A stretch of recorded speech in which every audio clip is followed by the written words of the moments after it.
welcome to the beginning of another live Sangha. Today is an extra special ASMR Sunday, which for all intent and purposes is practically the same as any other Sangha, but we'll put an added emphasis on relaxation, validation, spiritual affirmation, that sort of thing. I trust you are feeling as well as you can be in this moment.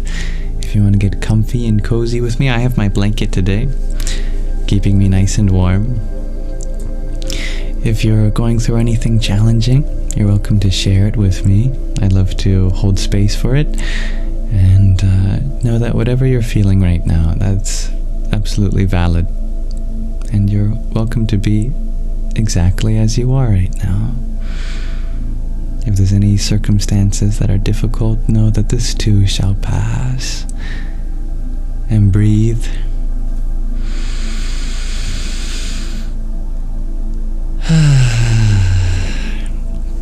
Alright, hello Beans. Hello Qualia. Welcome Sky Guardian G. Dear Talita, Gwendolyn Priya. Hello Hybrid Jen. Thank you, Tattvamasi, for blessing us with a trio of roses already. Om Dakshina Murtaye Namah. Dearest Beans, you've been super tired because you're 2-month-old. Makes sense. You're depressed because you're not making enough money right now. I understand how you want to be the best parent that you can be, provide for them. Remember that your motherly love is part of a network of love that spans the whole universe. And if you make yourself open to being taken care of just as you take care of your little one, I am sure that good things will come your way.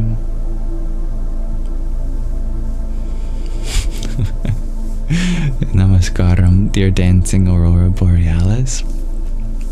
I like your name change.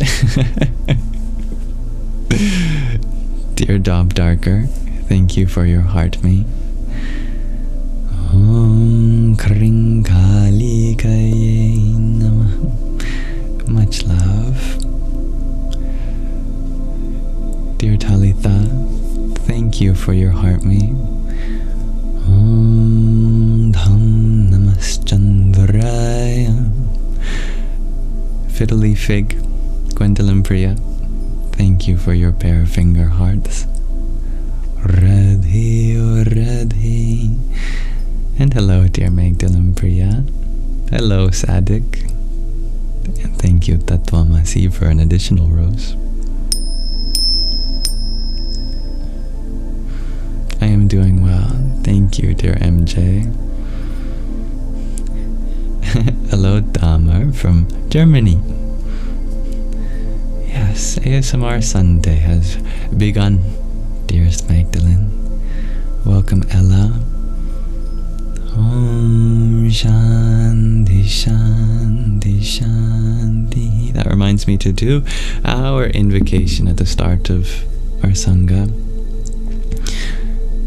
Om Sahana Vavatu Sahana Bhunaktu Sahaviryam Karva Vahai Tejasvina Vadhitamastu Ma Vidvisha Vahai. Om Shanti Shanti Shanti. May the Divine protect us both together. May the Divine nourish us both together. May our studies be vigorous and effective, and may we not mutually dispute or hate any. May there be peace in us, may there be peace in our environment, and may there be peace in the forces that act on us.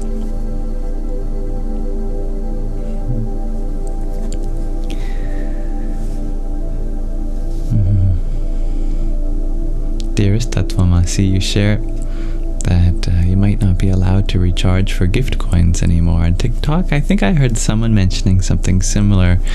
If you're in America, you might not be able to purchase coins or something. I'm not sure myself, but it's okay because I'm grateful for your presence here. That's the greatest gift. Thank you, Sathik, for your heart me as well. Ram, Ram. And Derek, thank you for your trio of tiny dance. Yippee! Does that mean the monthly subscription will also be affected? I'm not sure. Maybe. Yeah, but I'm happy to be with you all regardless. I'm glad you like the Rudraksha, dear Ella.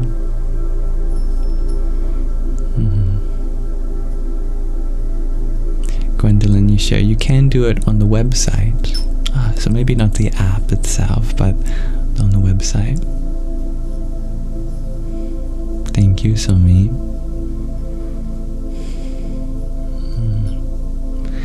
So, I'm grateful to be here. I hope to be your humble host. You can hold me accountable to that. If there's anything I can do to make this space more inclusive for you, let me know.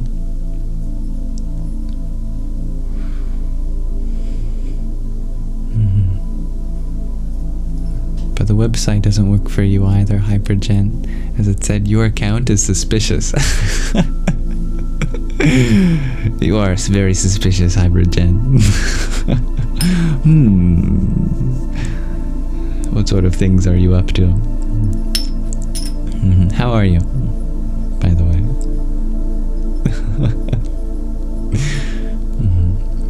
But our community will survive no matter what. It's all good in the hood. I believe in our resilience.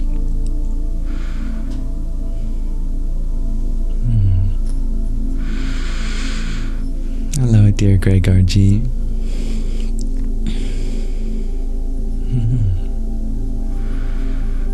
I think inclusivity and discernment are compatible. We have a diversity and a shared unity all at the same time. In fact, our diversity really speaks on behalf of our infinite unity.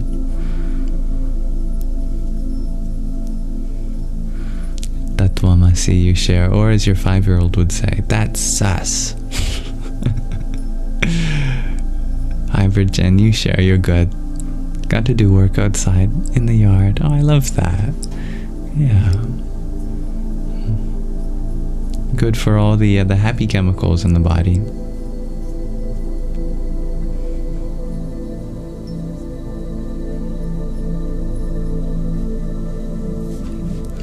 It's nice to have you all here.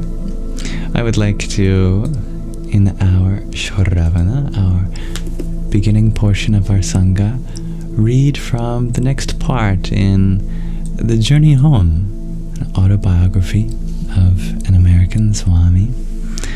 And hello, dear Athena. I'm well, thank you. How are you? And thanks for stopping by to say have a great evening, dear Franken.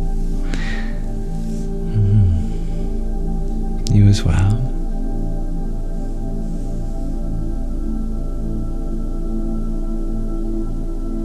I love to hear that, Ella.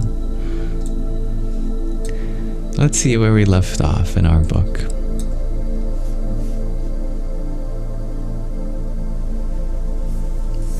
We're continuing from the 10th chapter. May this reading relax your mind and awaken your heart. Namaste, Stevie G. One evening as I walked alone down a quiet side street in Kandahar, a small man with one eye and one arm grabbed me by the hand. Pulling me through an alley some distance, he yanked me down a winding stairway. It was pitch dark. As we descended the crude stone steps, I pondered the mysteries that might unfold. Once underground, I was pushed into a dark, chilly dungeon. As my eyes adjusted to the darkness, I saw a tarnished lantern shedding meager light. Its flame flickered on a crumbling stone ceiling and walls where cobwebs and iron chains hung ominously. There was not a single window or piece of furniture. On the dirt floor squatted a dozen barefoot old men in soiled, tattered robes and turbans. They were huddled around a shadowy mound. What could it be? As my eyes adjusted to the darkness, I saw it was a mountain of Afghani black hashish, perhaps a couple 100 kilos. Back in Europe, I had been told this was among the most expensive and powerful hashish in the world. The poor old men were continuously tearing chunks from the mountain and forming palm-sized paddies for easy smuggling. My escort abandoned me to a corner as he joined the others in making hashish paddies. How strange, I thought. What am I doing here? I probably couldn't find my way out even if I tried. Someone then rose to his feet and lit a flaming torch. Like a high priest on procession to the altar, he marched to one side of the room. There stood what appeared to be the venerable deity, a massive hookah. The man proceeded to feed the giant mouth of the pipe with kilos of hashish and ceremoniously lit it with the torch. Just then, another man rose, approached the long upward curving spout, and with all of his strength inhaled long and forcefully until his lungs filled to the brim. Then, removing his mouth from the spout, he exhaled, only to inhale another dose. Again and again, he forcefully sucked in great volumes of hashish smoke. It was beyond belief. Soon, on its own, a thick stream of smoke was gushing out of the spout, yet he kept puffing and puffing. It was superhuman. When he reached the point beyond even superhuman limits, his lungs revolted. Tumbling to the ground, he lurched uncontrollably, coughing so severely I expected his guts to come pouring out. Meanwhile, everyone else was nonchalantly rolling his hashish paddies. Then, the next man stepped up to the ominous hookah and repeated the same ritual. He sucked and sucked, perhaps 20 times. The smoke poured out of the spout, and finally, reaching the climax, he collapsed to the earthen floor. Tossing and turning, he too coughed incessantly. Everyone in the room repeated the same unbelievable spectacle. When he'd gained control of his coughing, each man would calmly join his brothers in making paddies while squatting around the hashish pile, giving way to the next victim of the hookah. Each man took his turn in rotation several times as the all-devouring hookah consumed kilo after kilo and smoker after smoker. These old Afghanis are certainly postgraduates in the art of getting high, I thought. In comparison, the proud hippies of the West are hardly toddlers in the nursery school. A dense cloud of hashish smoke hung in the airless dungeon. My eyes burned. Simply by breathing the air down there, I had become higher than ever before in my life. My turn had come. They pulled me up to the hookah. Was I to be the next sacrificial offering to their deity? A dense stream of hashish smoke was pouring out of the wide spout. How to approach it? I wobbled forward. I hadn't even reached the spout to begin sucking when the stream of smoke attacked my lungs like a serpent rushing into a mouse hole. To the ground I collapsed, rolling violently back and forth. Tears sprang from my eyes as I coughed so severely that I thought my lungs and throat would be ripped to shreds. Meanwhile, the veteran smokers slapped their knees, shook and howled with laughter. For here I was, a young American, 1/3 their age, and I couldn't even reach the spout.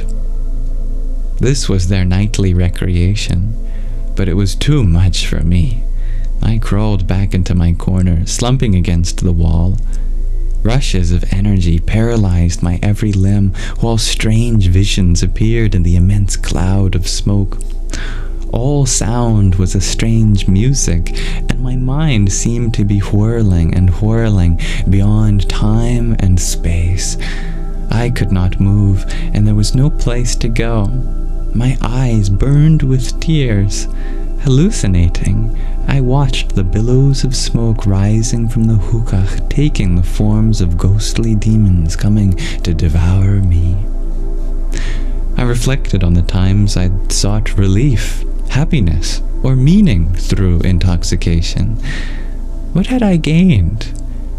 My mind wandered back to the sight of the drug addicts and alcoholics I encountered on the skid rows of American cities.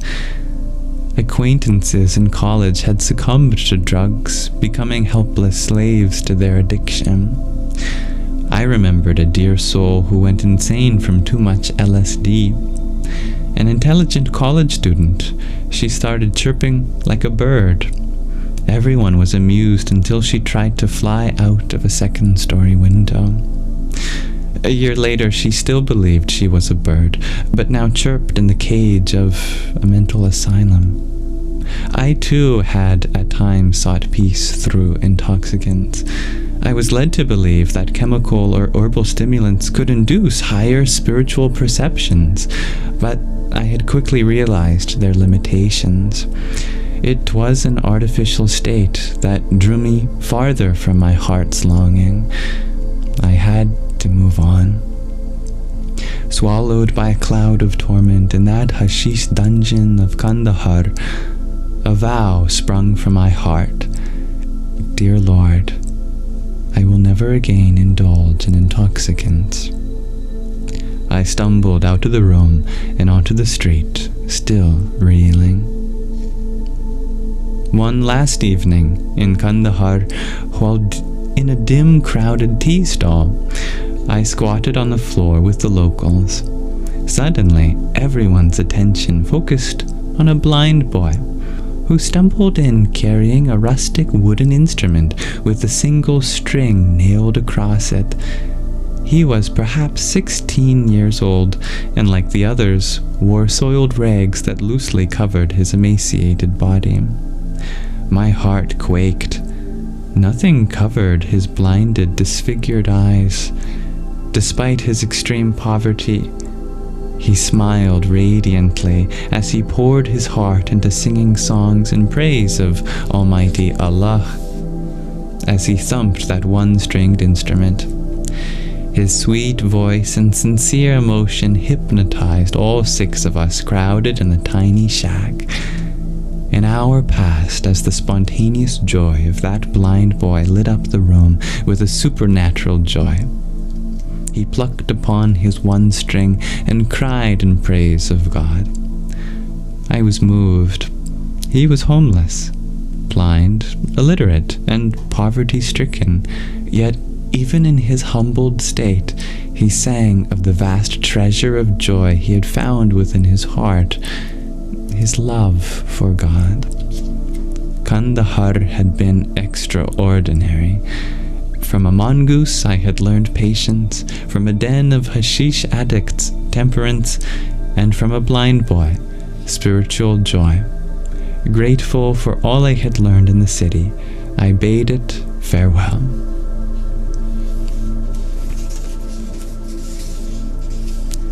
That concludes the 10th chapter of the journey home. So thank you for listening with me. I look forward to starting the 11th chapter with you next time. If you want to reflect on these words with me, I'd be happy to. The simple, heartfelt devotion of that little boy. I feel that. Namaste. I'm grateful for that reading. That concludes our Shravana section, dedicated to listening from new perspectives. Welcome everyone that joined while we were reading. And we can transition to our Manana, the section dedicated to Q&A, reflection, and we can discuss whatever is on our hearts and minds.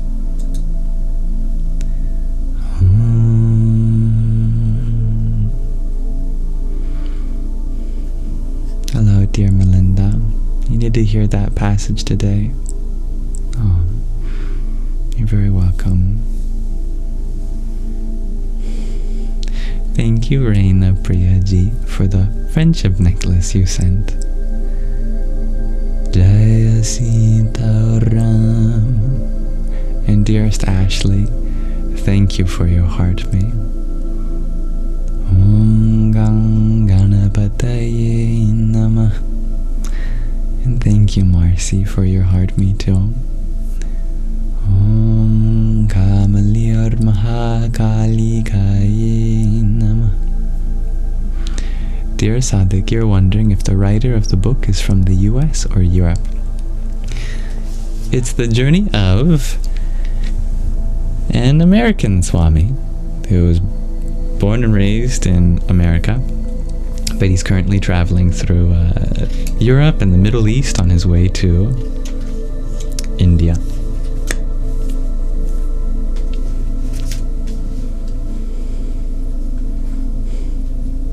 Thank you for listening, dear Jocelyn.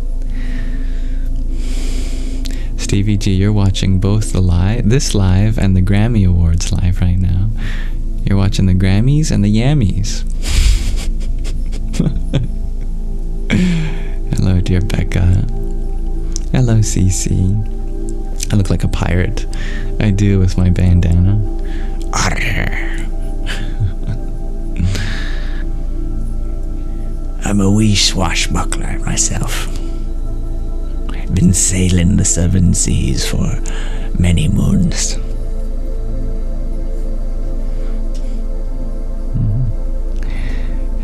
Good evening, Dirt Star. I'm doing well, thank you. How are you? Who made me this blanket? Oh, I'm glad you noticed. I don't know who made it. It does kind of look handmade. Not sure if it is or not. Just been in the family. Welcome, dear Cosmic Flute. Very comfy, yes. I hope you are all comfy too. And thank you, Stevie G, for your rose as well. Om Namo Bhagavate Vasudevaya.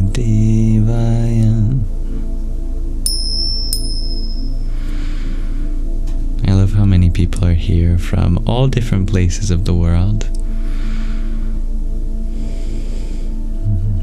Gwendolyn Priya, you share in reference to our book reading. It shows that we can learn from anyone and everyone. Exactly. Yeah. Welcome, Shady. How are you doing? Beloved Raven, you share. You made a new hat. Very comfy. Oh, I love that. I would love to see it. If you want to put it in the show and tell, there's an option for you there. In the link tree in my bio, there's a submission form for that. Just that kind of stuff. Hello, dearest G.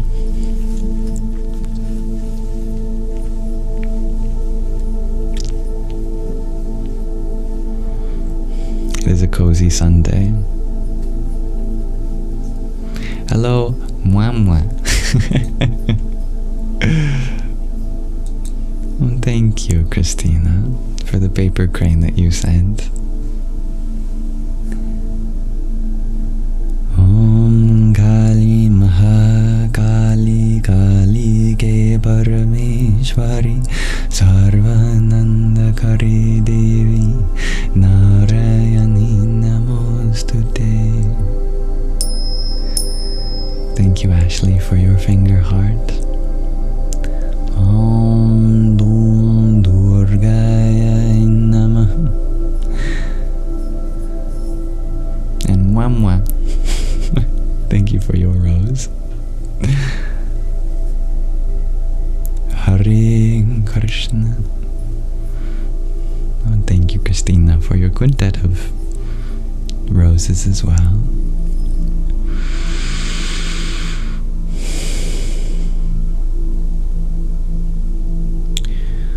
Om Brahm Hanumate Namah.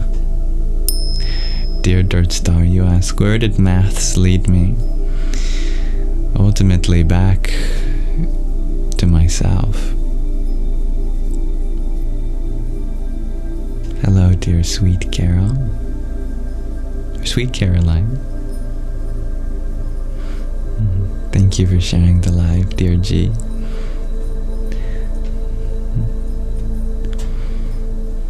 I'd love to know how you are all feeling at this moment. If you are willing to share with me, of course, you never have to. And hello to all the people who would like to watch silently. I see you.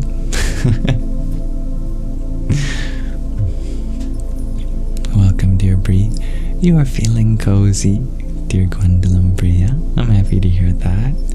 You're relaxed, shares Christina. Oh, good. Stevie G, you ask, what's the difference between having consciousness and just fighting the compulsiveness? Fighting the compulsiveness never works. Because that only represses it. With every feeling that arises, you have three choices. You can express it, you can repress it, or you can alchemize it. Expressing it is valid, but it's something that you should do with acknowledgement of the consequences that might come. Can you bear what the outcome may be if it turns out to be an unfavorable decision? If you can make peace with that, fine. If it follows the yamas, if it leads to the least harm, no problem. But if you try to repress it, oh, that's no good. In fact, that might be even worse sometimes, because then you're just bottling up that energy, and who knows what will happen when it bursts. So the third option is to alchemize it, and being conscious of it is that third option. Just by holding space for it, watching how the feeling transforms on its own. You don't have to put effort into changing the feeling, just putting effort into keeping your mind centered on that feeling. It'll unfurl itself into something else.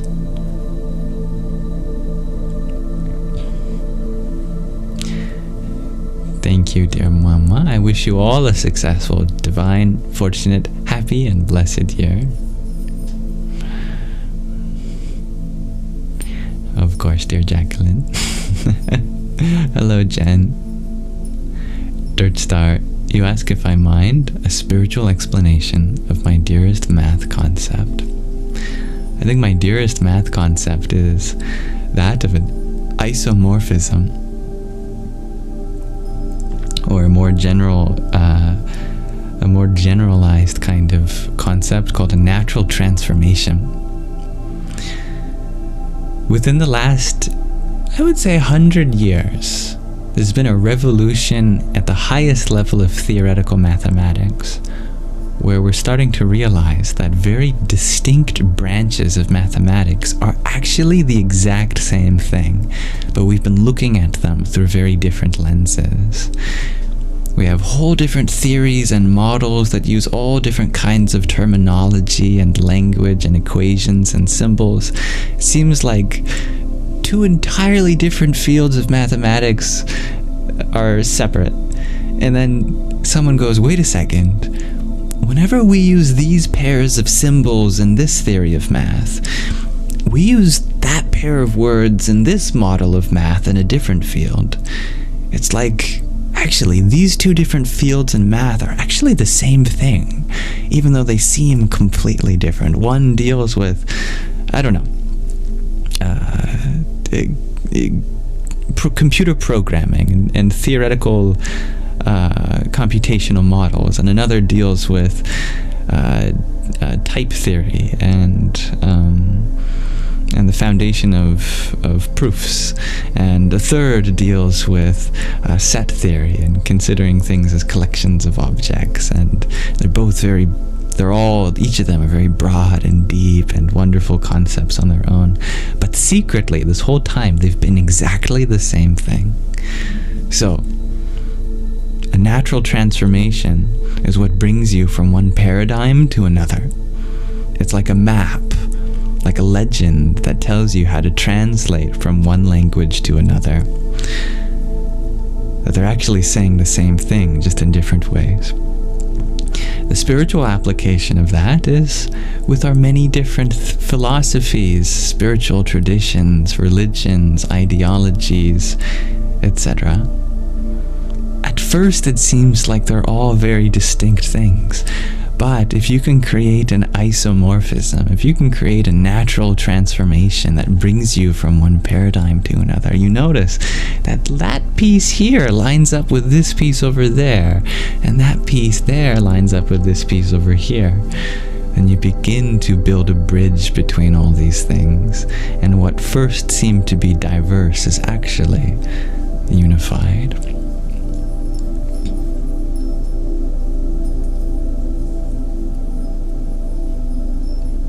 So that's one spiritual exploration of a math concept I hold dear. And thank you, Akasha, for your finger heart. Om Bhram Bhairavaya Namo Namah. Thank you for your question and for listening, dear Dirt Star. Christina, thank you for another hand heart. Om Shri Mahalakshmiyai Namah.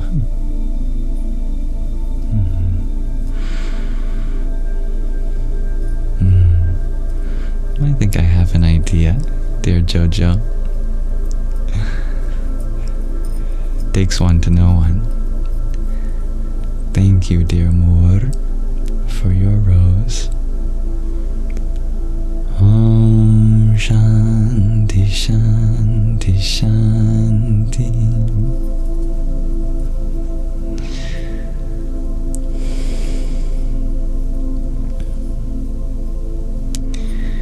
Dear Spinudha, you ask, do I think we can be happy? Of course. I am happy right now.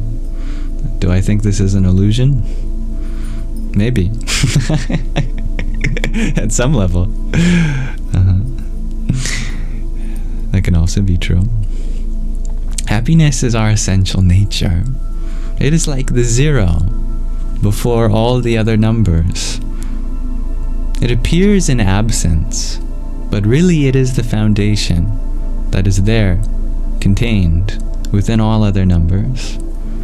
So too, happiness is the base emotion. It seems to be there in absence of other emotions, but truly it is there, contained within them all.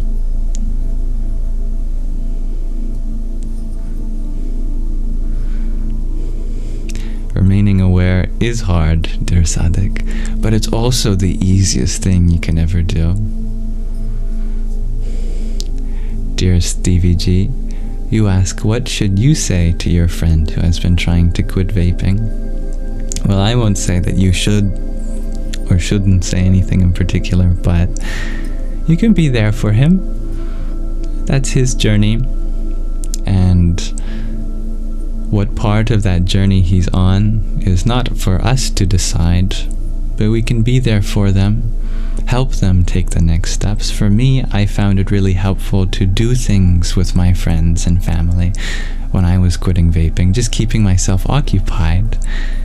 Even the little mundane things, just having a body double, someone there with me while I do something, can help keep my mind distracted in a positive sense. So spend time with him, keep him engaged in things that are fun. Good food really helps. Eating good food good teas. Whenever I was feeling a craving, I'd often go and make myself a nice strong tea of some kind.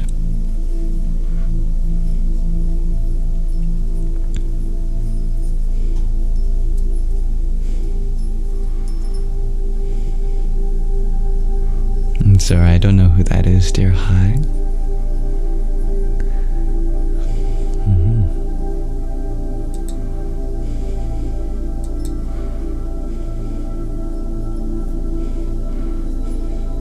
Thank you for sharing the live, dear Gwendolyn Priya.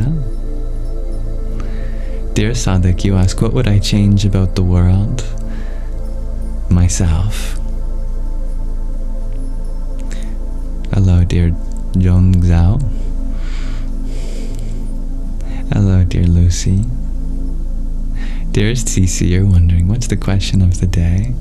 My question of the day today is, if you could travel anywhere, what animal would you like to see, and why?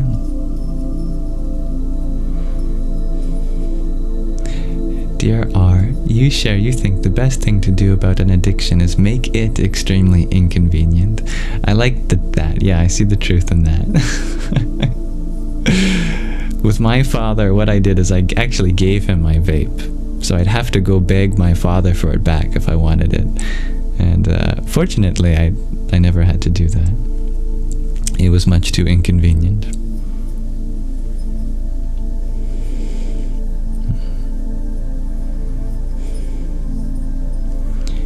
Thank you, dear John Simon, for your heart me and finger heart. Om Kham Jahnavya Namah.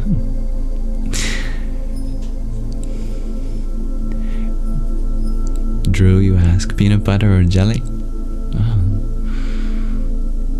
You know, I don't think just a peanut butter sandwich would be as good, or just a jam sandwich would be as good as a peanut butter and jam sandwich. So I'd have to say both of them together.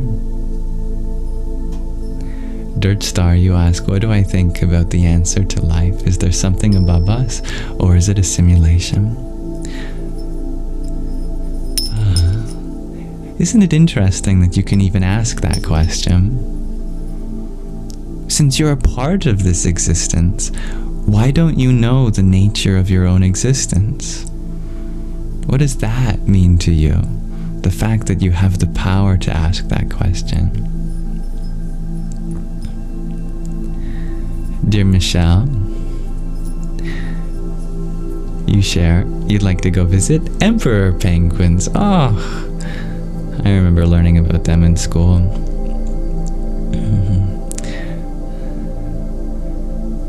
I like that axiom, dear Jojo.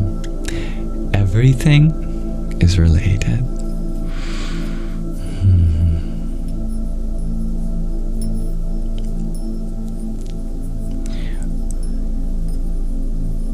I think there's a beautiful way in which we could turn that into a second order logic axiom. If I bring my blackboard up. This is just my interpretation.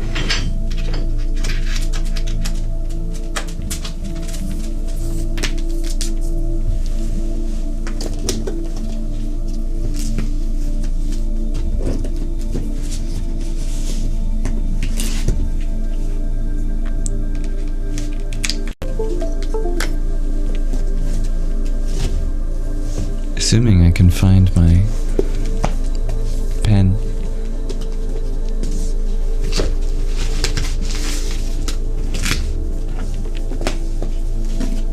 That might be a big assumption.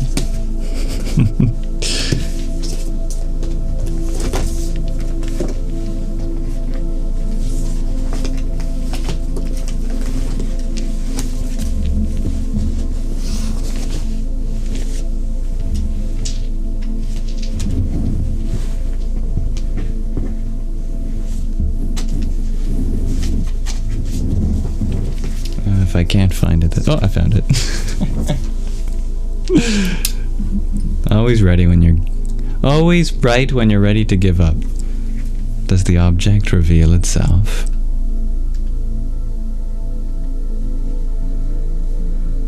So if you wanted to convert the idea that everything is related to each other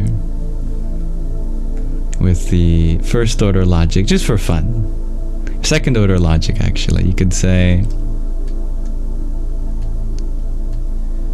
for any object, let's say alpha, and for any object beta, there exists some property phi such that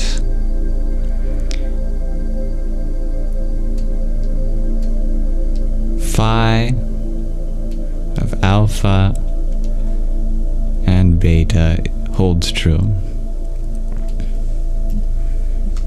And this is true. This definitely would make a good axiom.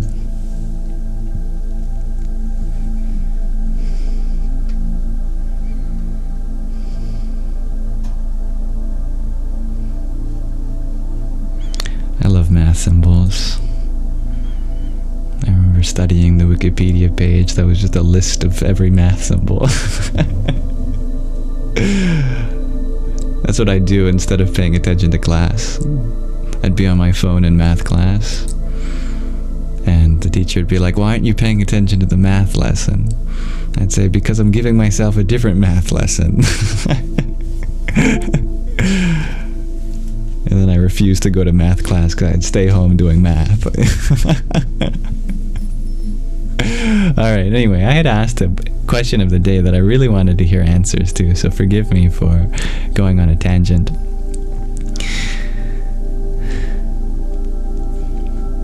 Emperor penguins is a wonderful answer, dear Michelle.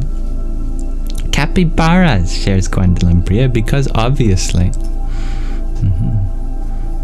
I love that dream, dear Crossfires. Small, you want to see a raccoon? Because raccoon. Oh, lovely. I did see a raccoon last night, actually. It rained, so it snowed here for the first time this year. And just like, literally like 2 centimeters worth. And I guess the raccoons were playing in the snow and I startled them.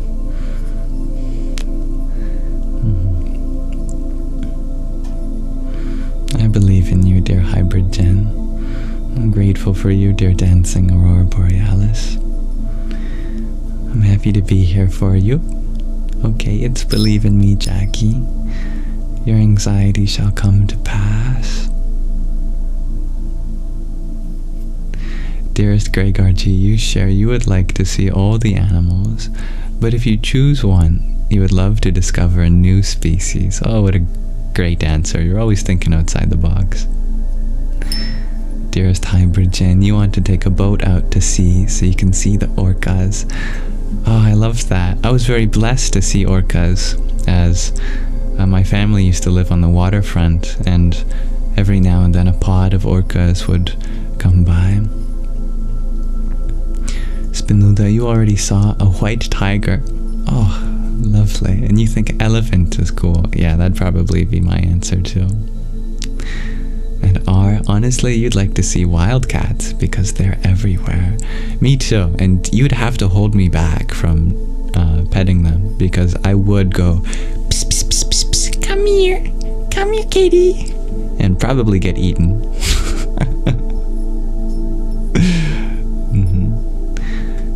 Marcy, you'd like to see whales as well.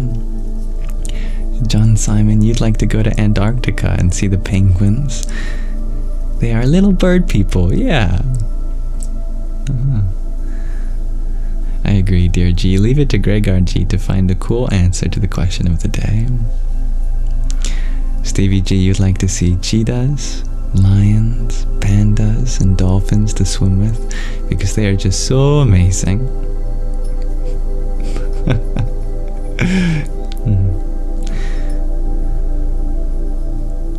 Dearest Jocelyn, you share elephants.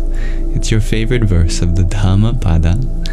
Walking alone if you don't find a true friend. I love that. I've been recently going through the Dhammapada with one of the Sangis here, so that's a nice reference. Jacqueline, you would love to see a whale if you weren't deadly afraid of the ocean. Well, fortunately, you don't have to go in the ocean per se to see a whale. You can be on the shore.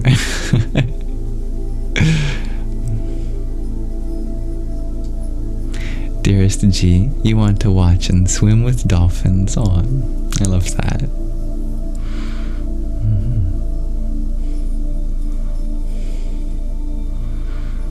And Stevie G, you actually want to see all the animals. Hug, kiss, and pet them. Me too.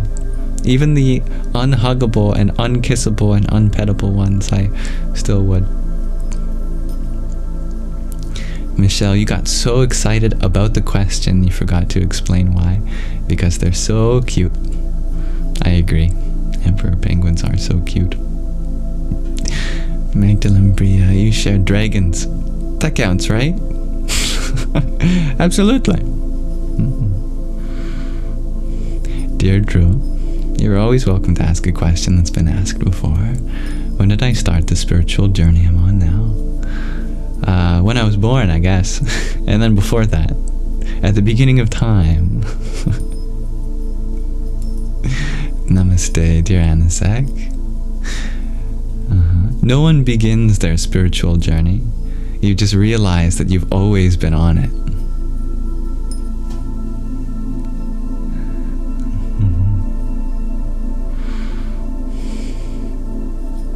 And we did get a drawing upgrade on the stream, dear Sadiq.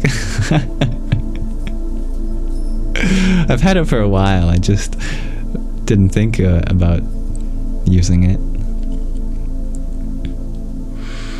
Dearest Drew, you ask if I believe in the statement that ignorance is bliss. Well, there's two types of knowledge, and therefore two types of ignorance. There's worldly knowledge, and then there's spiritual knowledge. Spiritual knowledge, if you're ignorant of it, you definitely won't be blissful.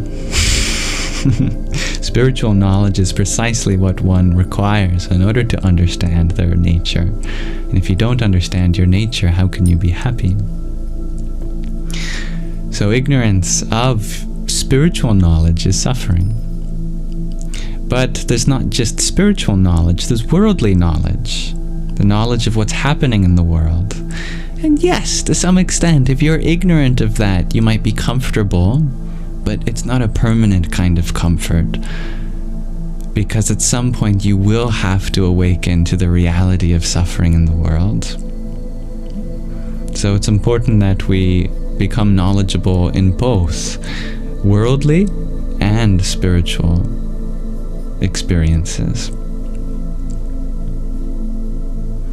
And in case it needs to be said, being knowledgeable of the suffering in the world won't necessarily take your bliss away unless you are ignorant of spiritual knowledge.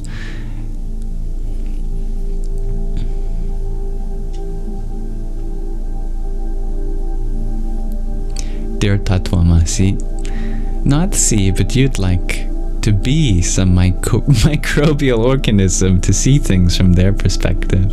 I love that. Well, in this body you have many microbes a part of your being. You have fungi and bacteria within you. And of course, if you think about it, all of the parts of every organ are just cells, which are microbes, just bound together to form a multicellular organism. Dear Jocelyn, you share math makes you feel like a chimpanzee. Me too.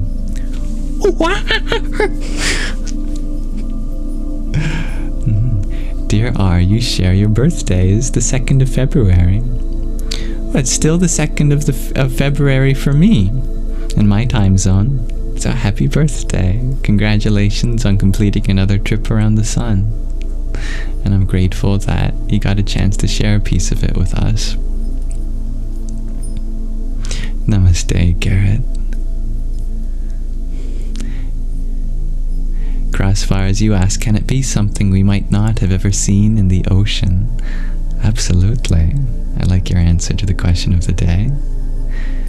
Zarin, you're wondering, which city do I live in? I live in Greater Victoria, which is on Vancouver Island in Canada. Dear Karen, you share that I've changed a lot. I hope so. If I'm not changing, I must not be growing.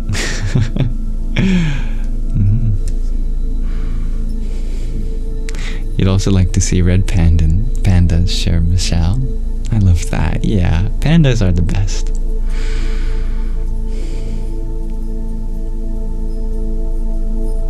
Dear Marlin, you don't know, but you want to see lions and lionesses.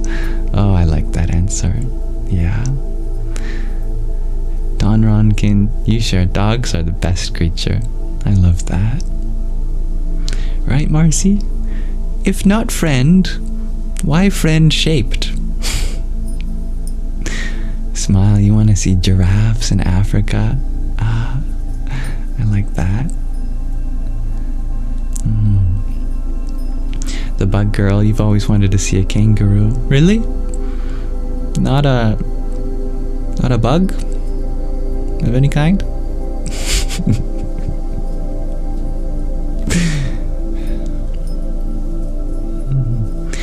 Magdalene Priya, otherwise you'd love to see a deer, as they are your favorite. Ah, we've got lots of deer out here.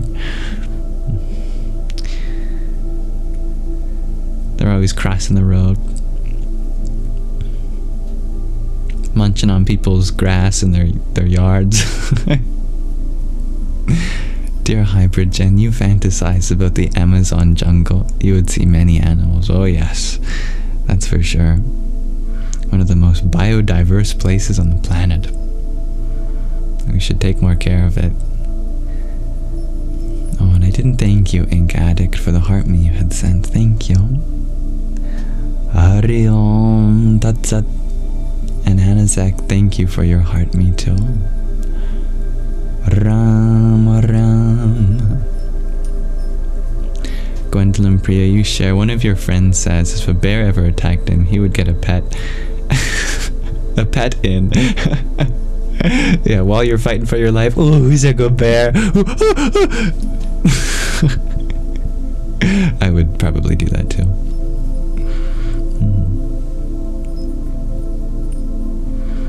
And Dancing Aurora Borealis, you would love to see a deer because of their innocence, fragility, and purity. Aw.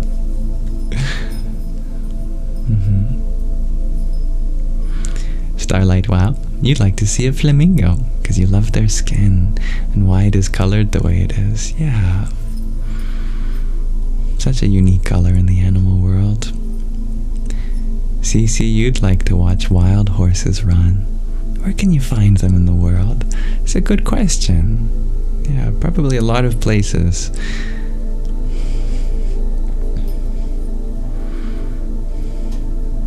Hello, dear Scott. At least I hope.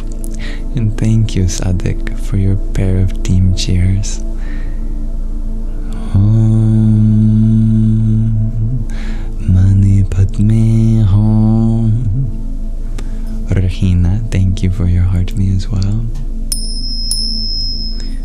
Om Namo Buddhaya. Hello, SD.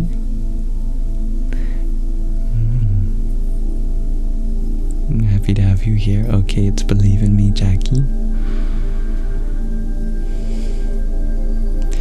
Gregor G. You asked me to clarify on the name of my city. It's not Crater Victoria, it's Greater with a G. Greater. G for Gregor. You know, there's Victoria, and then there's all of the little communities that are on the outside of Victoria. We call that Greater Victoria. Like with many cities around the world, there's the city and then there's the greater city that contains many of the municipalities around. Hello, dear Michelle.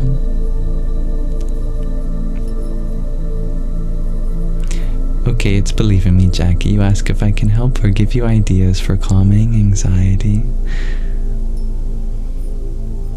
One thing you can do is try to relax into the anxiety.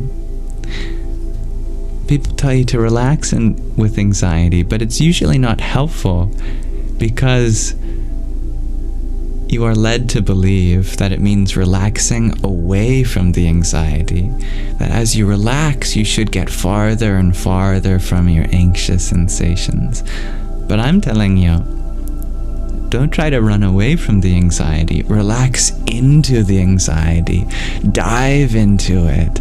Deepen your sense of feeling of the anxiety. As if it were the most relaxing sensation in the world.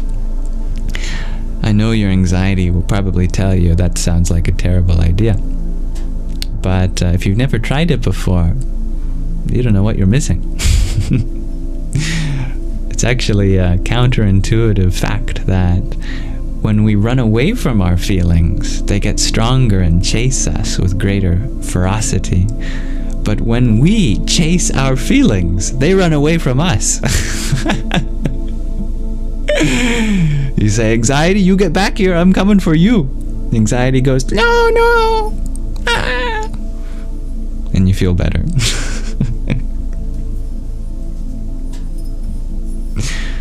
Dear Sadhak, you share as a fun fact, red pandas have no relation to pandas. No relation? None? Not part of the animal kingdom? They don't have any common ancestor. They're aliens. They come from another part of the universe. Even then, they're not from the same universe. They come from the multiverse. Even then, don't come from the same they come from a different timeline in the omniverse. Maybe that's still a relation.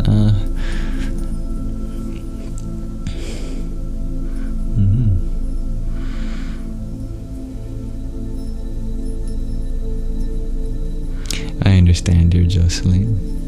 Yeah, I'm not good at math either, don't worry. But I love math. If you ask me what's, I don't know, 14 times 9, hand me a calculator. Mathematicians, the reason we invented calculators is to do the calculations for us.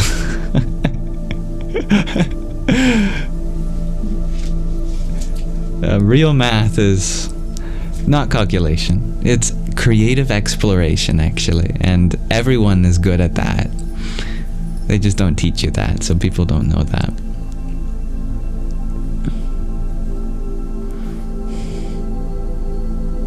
Dear Esty, you ask, can I please answer how to be more positive and live in harmony? Oh, thank you. How do you be more positive? Don't try to remove any negativity. Because removing is a negative thing. Negative comes from the root negate. To negate means to remove. So if you're trying to remove anything from your life, that's being negative. That also applies to your own negativity. If you try to remove your own negativity, you're still being negative. So allow yourself to be negative. That's a positive thing to do. Because positive means presence. It means allowing something to be. Allow your own negativity. That's the most positive thing you can do. How do you live in harmony with others? Allow yourself to be a distinct human being, but vibrate at a note that amplifies their own. What does that mean? It means be your own person. Don't try to be anyone else, but be somebody unique in such a way that you add to what everyone else has to offer. You see where there is room for a niche in your life. You develop a personality that's uniquely yours. You cultivate that and see how it brings smile to people's faces. See how people love for you to be yourself.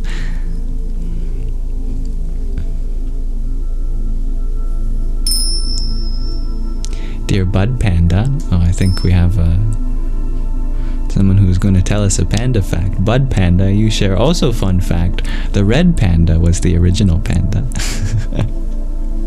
Will the original panda please stand up?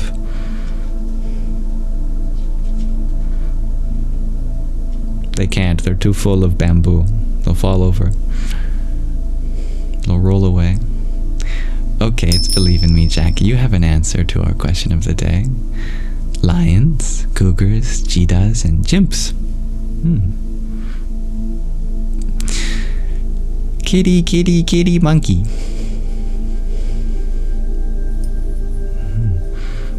Hello, dear Chloe. You share an animal that's so unique I don't even know what it is. The Siamang gibbon and Hulak gibbons. What is a gibbon? Michelle, you'd like to see a platypus. Oh, lovely. Yeah. Neon Pack.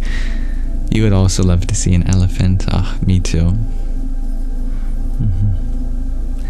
Dear Michelle, you ask for thoughts on shapeshifters. You know, the universe loves to change its shape. That's what you mean. That's the divine feminine. She can never decide on one form in particular, because her form is a dynamic one. She loves to dance to the many expressions. Hello, Rahina. Melinda, you share fainting goats would be fun. What's a fainting goat? Is it a goat that has held his breath for too long? Bah!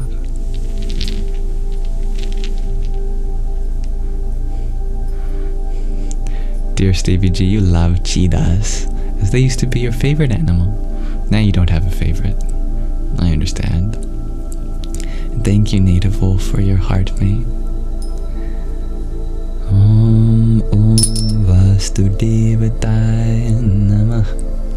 And okay, it's Believe in Me, Jackie. You share that bats are cute. Yes, you know, I'm so far in the past right now. I see there's 51 new messages in the comment section. Maybe I can hurry up a little bit. But all of your comments are just so lovely. I don't want to miss any of them. Yeah, it's a very wise thing your therapist said, dear Michelle. Neon Pack, you share animals just have a way to turn your brain into good, honestly. You just think they're neat. Well, we're a part of the animal kingdom. You turn your brain into goo. Well, that works too. Turn your brain into good goo.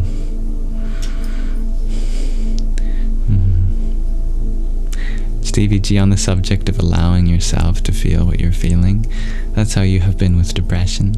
Just found the enjoyment in it. But you don't know how to do that with fear.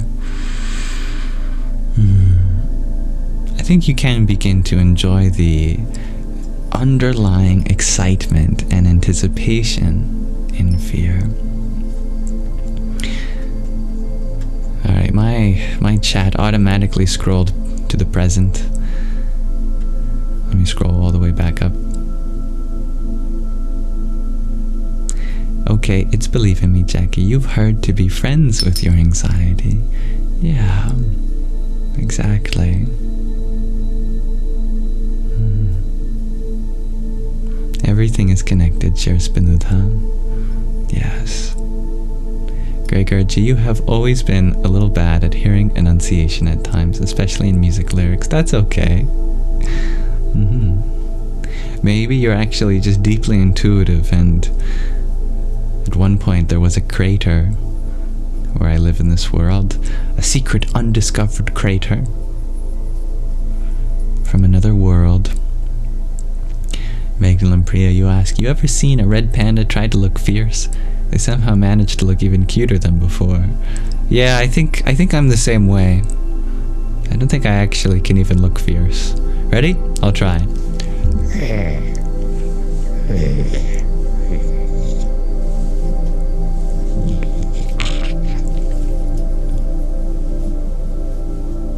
Did I do it? Did I look?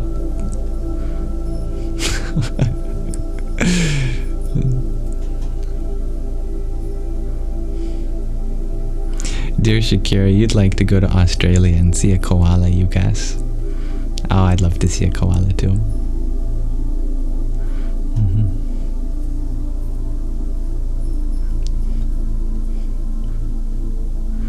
Okay, it's Believe in Me, Jackie. You'd ask, where would I like to travel and what animal?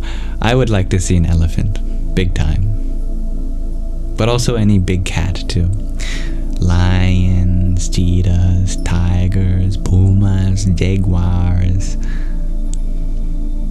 panthers, cougars.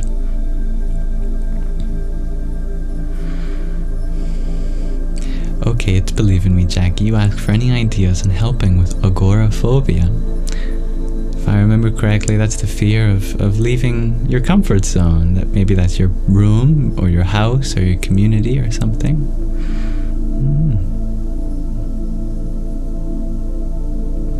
I often find what we feel about the outside world can be a reflection of something we feel inside. Have you truly made a home inside you? Do you feel comfortable inside your own body, inside your own mind? If you can do that, then you can travel anywhere. Because then you bring your home with you, rather than feel like it has to be a certain way in such a form. Cultivate that sense inside your body, your mind first. Dear Matea, you ask, what am I scared of? You know, I'm scared of the fact that I have to face the reality that I've never seen that clown that hides from ugly people. Where are you, clown that hides from ugly people? Why haven't I seen you? Terrifies me.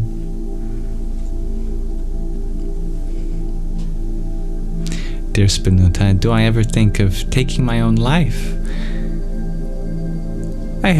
That thought had crossed my mind when I was younger, dealing with heartbreak. But it always led to the idea that I really wouldn't want to leave the world in such a way. I want to leave the world a better place than how I found it. And it would be so selfish of me to pass on that pain to the people that really love me. My mother, my father, my sister, grandparents, friends and family. I know that I devastate a lot of people. And why would I want to do that? I don't want to do that. So I'd rather work through whatever's bringing me pain, and I've thankfully done that in many ways. The healing journey never ends. We always find another part to heal from, but it's just impractical. And when I got into spirituality consciously in this lifetime, it doesn't do anything. You just delay yourself from facing your own karmas. You can't escape suffering in that way. You just end up back here and you have to deal with it in your next life. So might as well get all the healing done with as much as you can in this life. Go through it. Dearest Enzo, you'd like to experience a unicorn, so you can experience another planet. I love that. And Tatuamasi, you feel we have all the answers within us. Just need to keep asking with trust. Yes. And Regina, you want to see gentle space whales wherever they may be. I love that. A gentle space whale. Sounds like something from Hitchhiker's Guide to the Galaxy.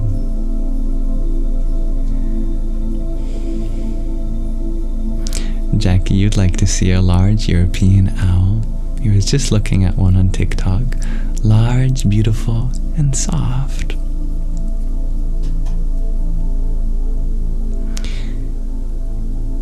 Isht T. Will, you share the tiger. Sadik, you share some goats tense up completely and faint when they're stressed. Oh, Sounds like some humans. Yeah. Dear R, you wonder what's my favorite album? A photo album. Yeah, I love photo albums.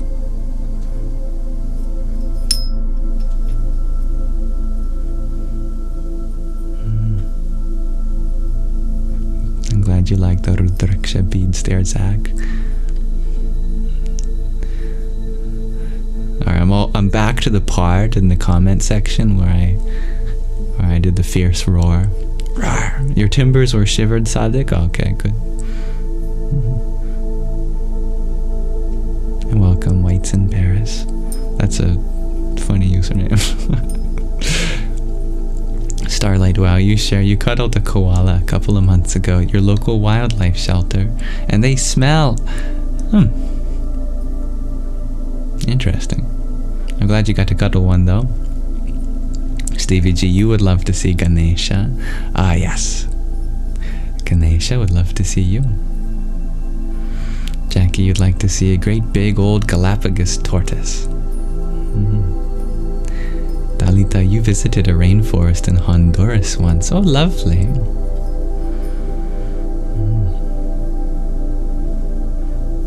Well said, dear R. You must find the root of a fear or problem to truly fix it. Oh, Stevie G, actually, wait, you think you want to travel and see a yammy yam the most? Oh, well, they're very rare. As far as I know, they're 1 in 8 billion. So a highly endangered species, in fact, yeah. Someone might have to help me engage in conservation efforts.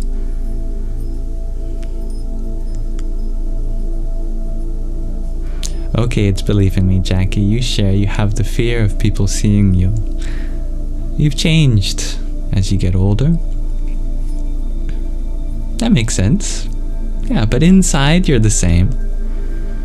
The same being that shone through those eyes when you were a wee tot through adolescence, and now, as you are an adult, you are the same soul. If people can't perceive your soul, then they're not really perceiving you. They only perceive what's on the surface, and that's a reflection of them, not you.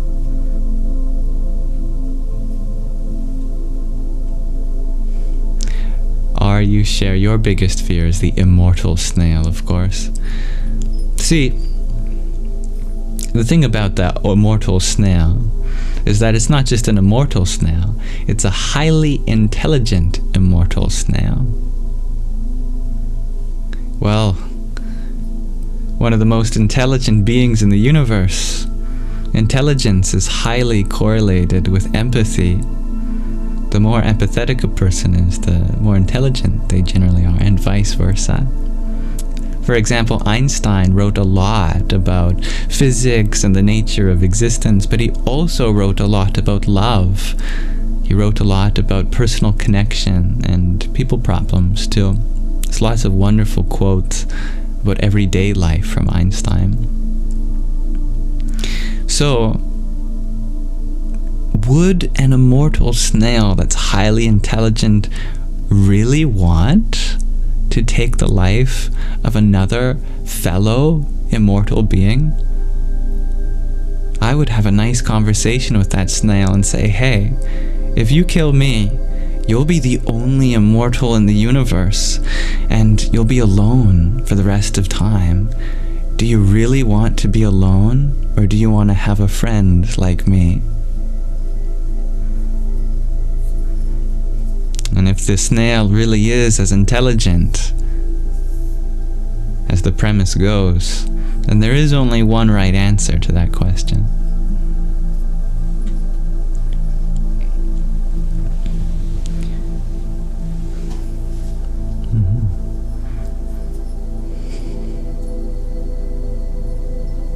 You'd like to see Roadrunners, dear Alex. It reminds you of the cartoon. Oh, yes. Meep, meep. It's like the cousin of Pingu. Nope, nope. Hello, Luck rock. Yeah, I love that, Michelle. You'd never know what tomorrow will bring. It could be the best day ever. Don't give up. Rahina, you share, when we remove our mind's eye from what has hurt us and turn it towards what will bring us joy again.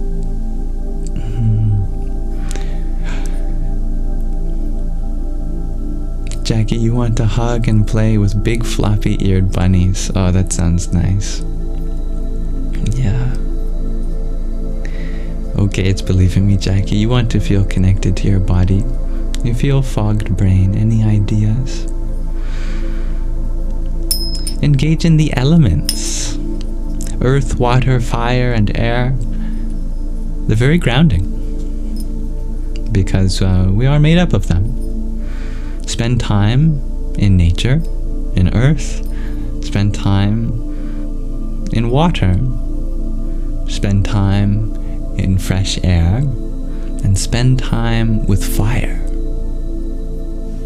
Get yourself some candles, or if you want a bonfire or something like that.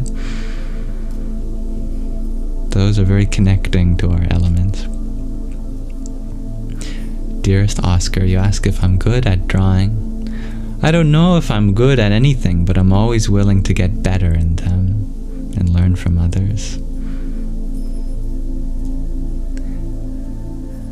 Kate, you would like to see a kangaroo in Australia. Always wanted to see all of the unique animals there. Australia has quite the unique selection of animals. Yeah. You'd like to see the dodo bird. Shares interstellar horizons. Yeah. Well, you might have to get close to a black hole. Bend time in other ways if you want to see a dodo.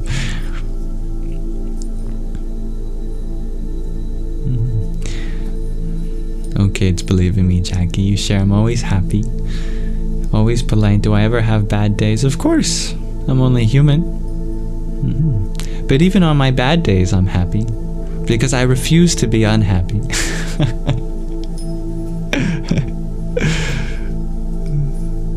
I'm not gonna let anything take my happiness away. It's the most precious thing there is. Why would I give that away?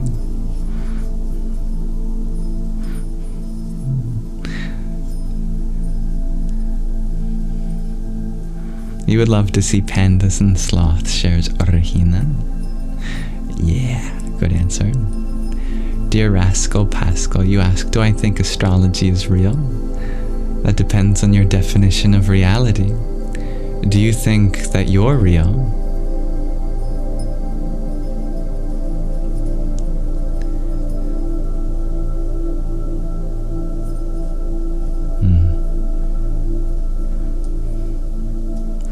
Dear Macy, you share that I look like a rapper today. Ready? Okay, I'm gonna rap for you. This is me if I was an old man. Okay, I call it the old man rap. I'm walking down the street with wrinkles on my feet, my shirt's tucked in all nice and neat. People ask my age, I say 88, I'm an old man. Thank you.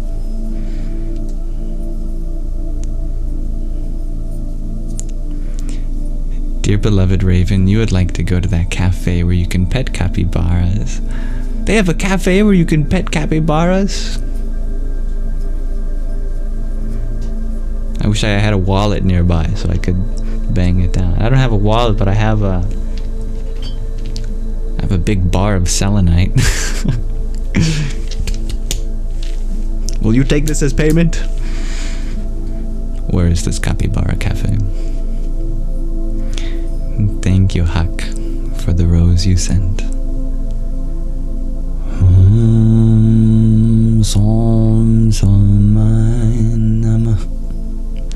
Hello, dear Myrna.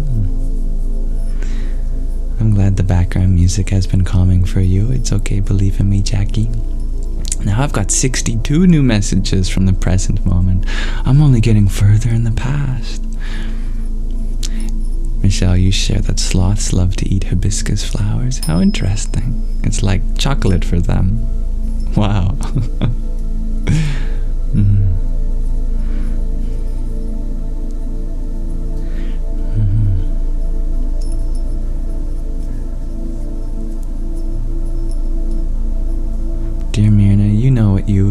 don't like to see?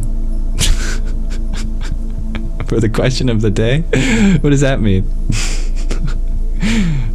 There's animals that you don't want to see? Hello, dear Orla. Of course, dear Hack. Hello, user 691. Melinda, you share yesterday was hard, today was nice. Yeah, we've got many responses for this question tonight. Dear G, Huck, you shared the date went well. I'm happy to hear that. Good. It must have been yourself. You'd like to see a Kraken, dear Jackie. And thank you, Neon Jello Pack, for the garland headpiece. I think for some reason I thought my face was lower than it was. You gave me a garland mustache.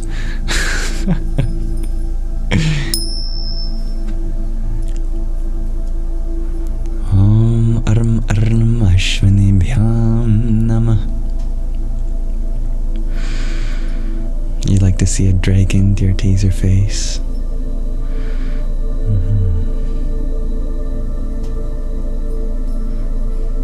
Thank you, Hack. Goodbye. You'd also like to see a shoulder possum while you ride on your dragon. I love that, Taser. Dear Daniel, you asked, do I remember my song that started with, in the beginning there was only absence? I remember it. Do you remember it? In the beginning there was only absence. A nothing so not. It was not even nothing. A void so vacuous. Something like, okay, maybe I don't remember all the lyrics.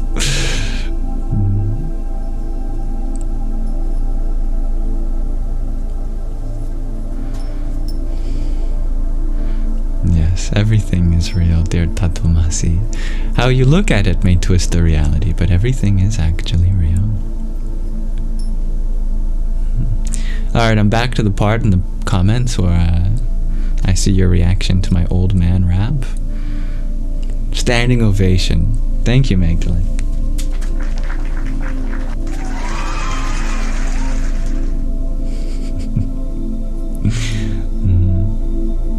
Isabella, you want to pet a baby koala? I love that. Orla, you share my rap was giving you Adventure Time. How interesting. I've never watched that show.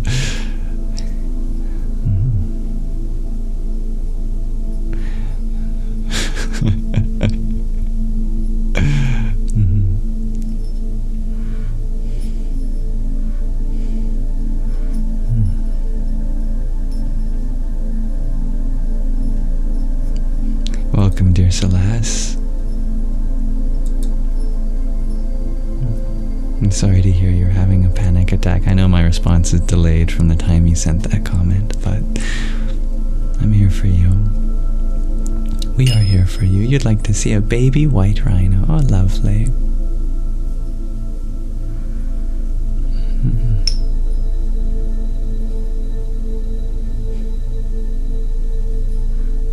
Thank you for being a part of the space, dear Jackie.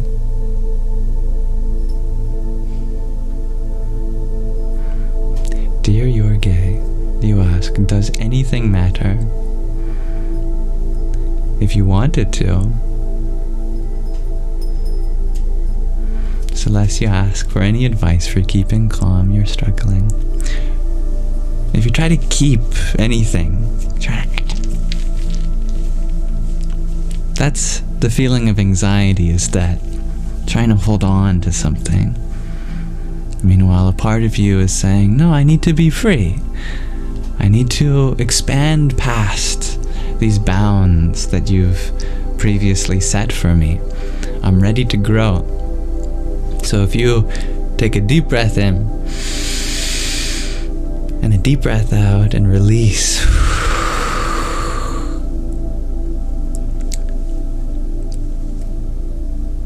Instead of keeping anything, all the emotions that have come, let them go. Make enough room for yourself, within yourself, by yourself.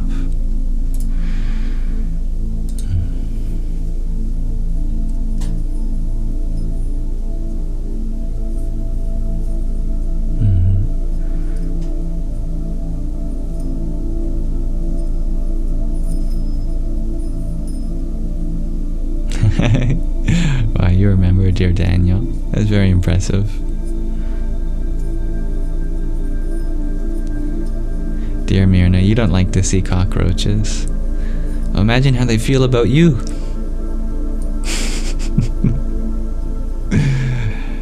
They get so excited, they go, "Yay, Myrna's home! The one that provides us with all the crumbs to eat. Yippee! We love you."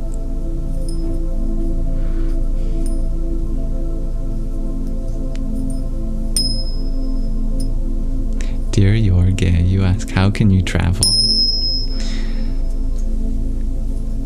If you're wondering how can you travel and remain spirited, even while far from home, it's by finding a home wherever you go and relating with the people and places you find.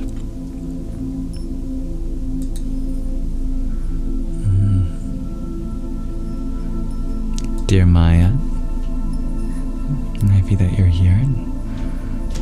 If the space calms you.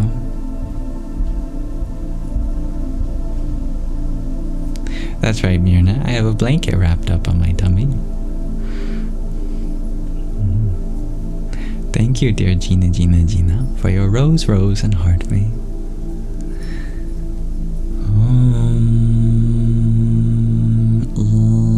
Maya Shaktaye Namah. Dearest Greg RG, you heard the other day that all of season 1 of SpongeBob was hand-drawn. Wow, that's something I didn't know I needed to know. Thank you.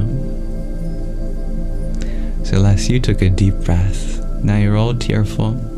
It's beautiful. Tears are always a valid expression of what you're going through.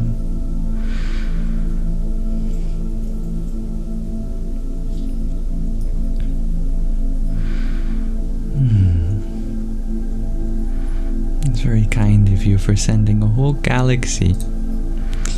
Dear Maya, never expected, nor necessary.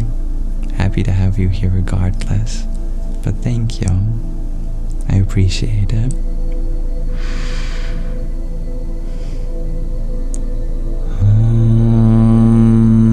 Namah Karlim Ambita me Shorim Nadita me Harim Devita me Sarasvatya Swaha.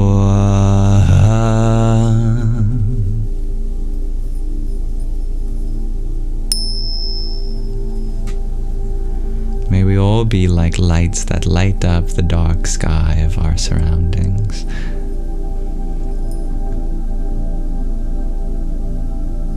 Myrna, you share, you don't care about how the cockroaches feel about you. You don't love them.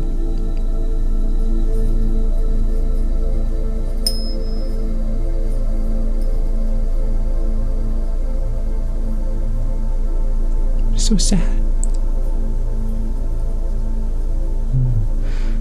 Maybe it's just been an overwhelming week for you, dear Celeste.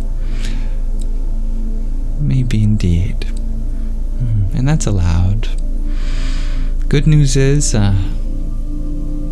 all of that's behind you now. All that exists is this moment. Good morning, Audio Joy. Maya, you share, my lives have changed her life. That's a very powerful thing to say. All that was willing to change within you is already there. Thank you for using this space to grow.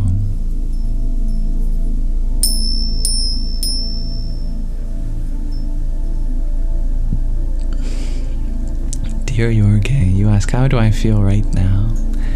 Right now I feel calm, happy to be here. And what do you do to be like me? What do you take? Fortunately, you don't have to take anything, because the human system is already sufficient in being able to produce anything that you want when it comes to the assortment of chemicals that exist out there in the world, all of them are just a kind of copy of what can be made within this system if you can manage it successfully. Instead of getting some third-party supplement, as the manager of the most impressive chemical factory on the planet, just be an ardent manager. Make sure that your product is high quality. And what is your product? Your thoughts. If you ensure high quality thoughts within your system, they will be able to produce an ecstatic experience.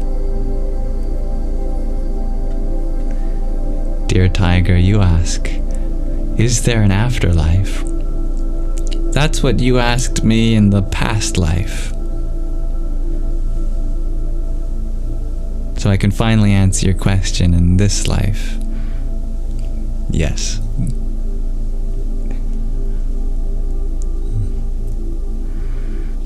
Thank you for being you, Jeremiah. Okay, it's believing me, Jackie. You ask, can we do the deep breath again? Of course.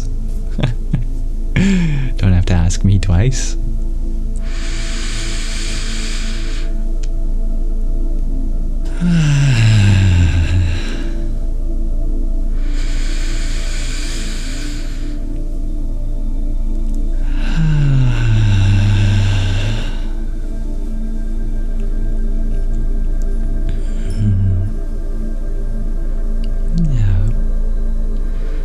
Your feelings are always valid, dear Celeste. Everyone's are.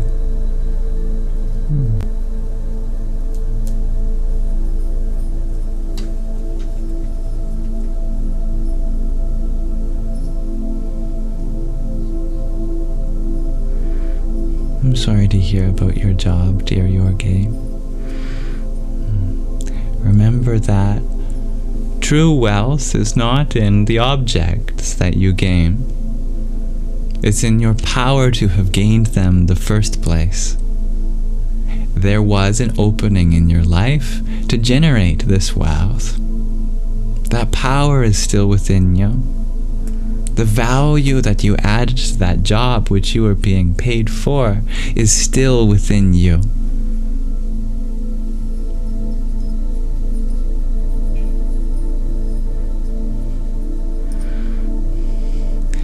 Dear Laura, you share, I'm so thoughtful. No, I'm thoughtless. I tried to have as few of them as possible.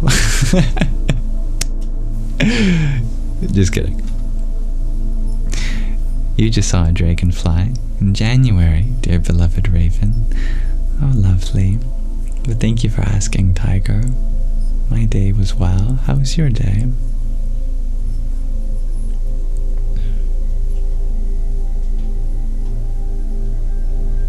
Dear Crossfires, you ask, what if we are not in tune to our own thoughts, and how would we know? It's always up to you whether your thoughts are an expression of you at this moment or not. You get to choose which thoughts you want to identify with, if any at all. If you want to create thoughts of another kind, you bring your consciousness, your awareness to that. If you want to think more about your children, then spend more time with your children. If you want to think more positive thoughts, then spend more time with positive people and places and things. Whatever you bring your attention to, your mind autonomously generates thoughts around that.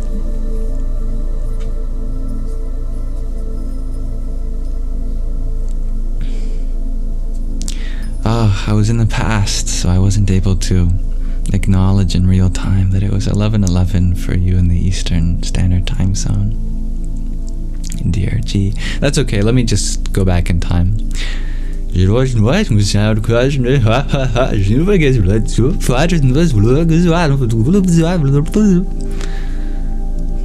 11:11 in the Eastern Standard Time Zone right now. Everyone make a wish.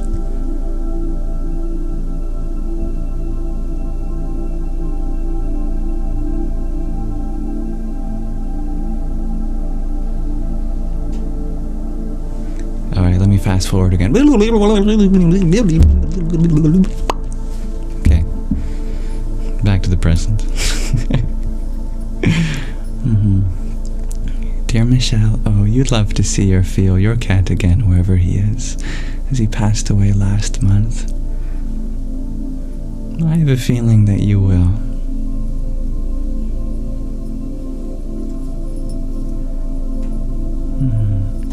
Dear Maya, you share you had so much anger in you for no reason, and such sadness, and I made you feel that it's okay. Oh, I can't take credit for the peace that's already within you, and has been the whole time.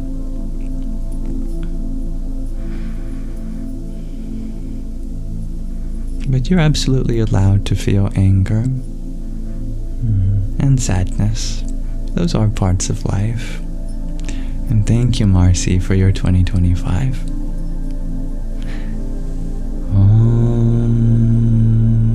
Om Namah Parashaktaye.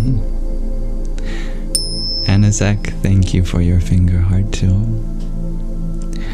Om Kam Namah Prajapataye.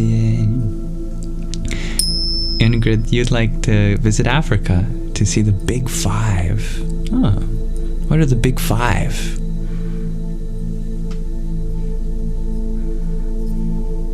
Beloved Raven, you've continued to do the conscious breathing with your mala beads. I love that. Thank you for sharing that. That's a great thing to do with your mala beads. Dear Tatwamasi, you share afterlife would be for what dies. The unborn doesn't have an afterlife. Well said. You're gay, you're wondering, how are my pupils so big if I didn't take anything? Tutorial? Fall in love. If you remember, there was a trend a few years ago where someone would record their eyes while listening to this certain drop in a song. Maybe one of you can tell me what the song name was, I forget. And the TikTok trend was to imagine your crush making out with you. The moment that the drop happened in the song.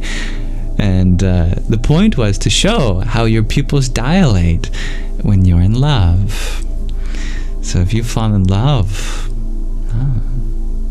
your pupils will... If you can fall in love with the present moment, you'll always be high on life.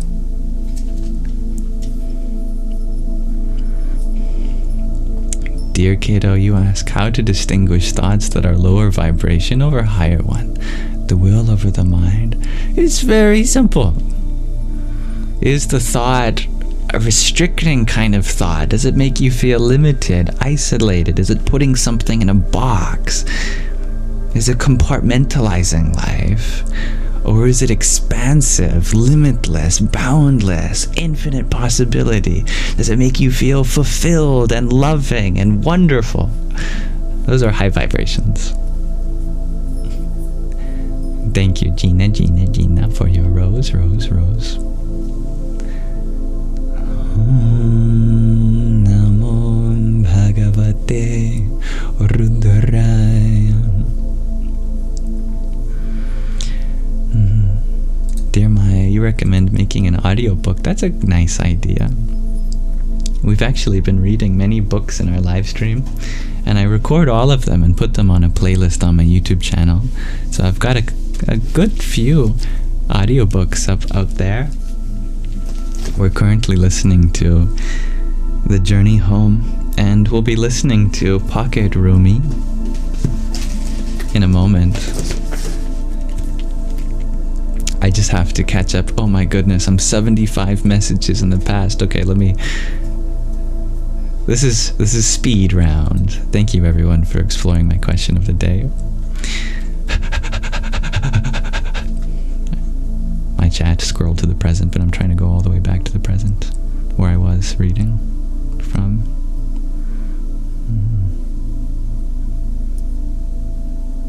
Thank you, Elise. Hello and goodbye, dear Anna. Shelly Bella, you would like to see the shoebill stork. Interesting. And thank you, Kate C8. Dearest Myrna, you ask, aren't we the afterlife of our parents and grandparents? I like where you went with that. I see the truth in that too.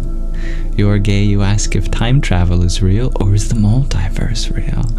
I think Einstein has proven to us that time is not as linear as we think it is, and it can bend and distort and contract in many ways. And quantum mechanics has told us that it's possible for multiple realities to exist simultaneously.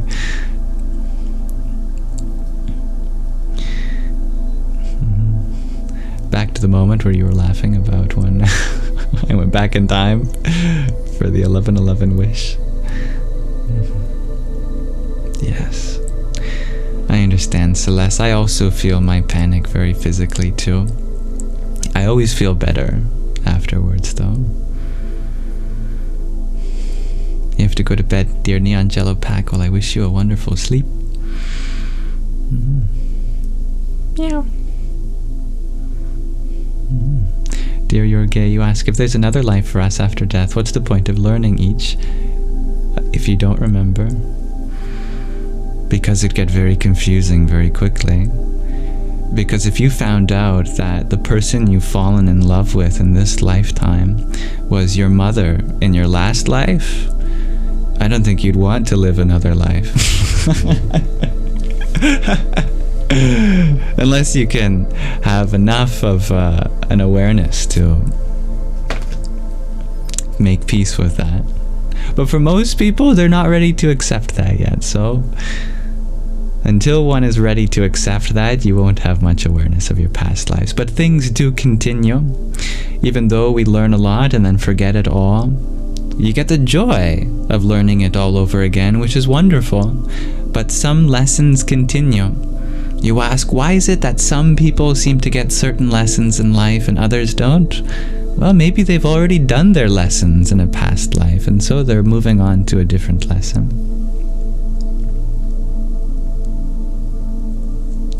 Dear Crossfires, you ask, what if we have no thoughts at all, but your heart is feeling thoughts we can't hear? That sounds too poetic. I'm not sure.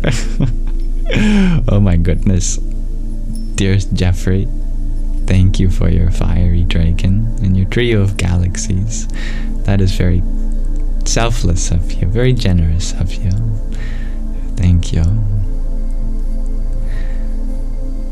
Om Bhairava Rudraya Maharudraya Kala Rudraya Kalpanda Rudraya Veera Rudraya Rudra Rudraya Ghora Rudraya Aghora Rudraya Martanda Rudraya Anda Rudraya Brahmanda Rudraya Chanda Rudraya Prachanda Rudraya Tanda Rudraya Shura Rudraya Veera Rudraya Bhava Rudraya Bhima Rudraya Atala Rudraya Vitala Rudraya Sutala Rudraya Mahatala Rudraya Rasatala Rudraya Talatala Rudraya Patala Rudraya Namo Namah. Thank you for your heart me as well.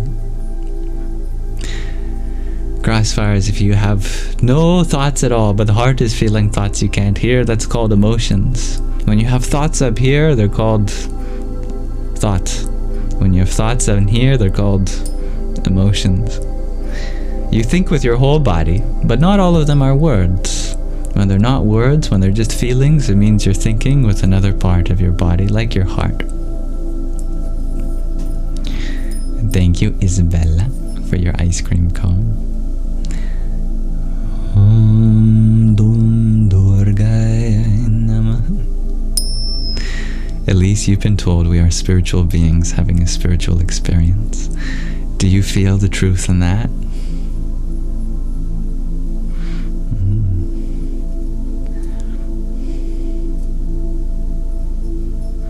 Yes, dear Celeste, ultimately we return to what we were before. That's very kind of you, Jackie. How can you learn to be high on life, asks Your Gay. Return to your childhood self. If you put a child in the same room as someone who's high, and you have a transcript of their interaction between each other, you won't be able to figure out who was the child and who was the high adult. The child is naturally high. Why? Because they're engaged in wonder. They're not so burdened by conclusions. Conclusions are the most burdensome thing in life. If you make a conclusion, you're basically you're no longer living, because life is not something to conclude. It's something to wonder, to fascinate about. Keep that wonder, keep that fascination. Don't make any conclusions about life. Know nothing, and you shall experience everything once more.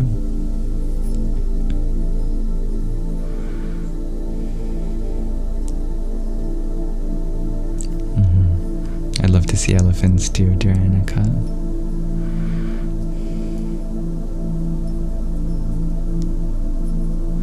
Okay, I'm making my way back to the present moment. I apologize if I missed any of your comments. Celeste, you share panic attacks also feel euphoric in a way, especially when you notice you can breathe.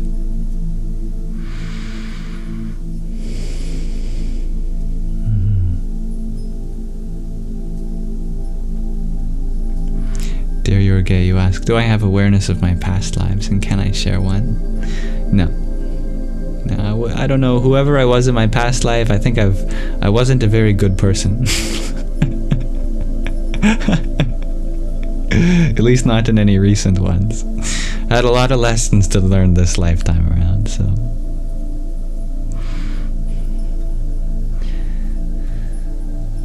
Take care, dear Jeffrey. Thank you for your blessings. There's your dragon, dear Magdalene Priya, indeed.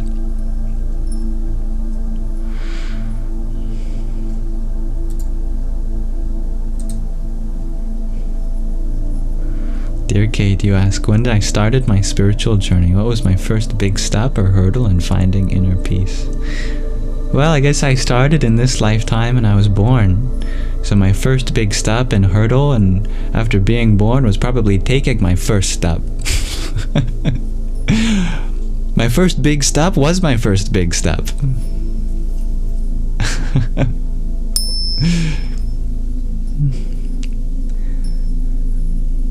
Thank you, Jeffrey.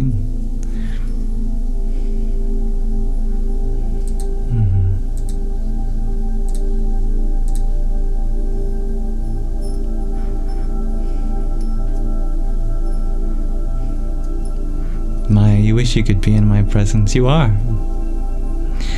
Do not be fooled into thinking that this body is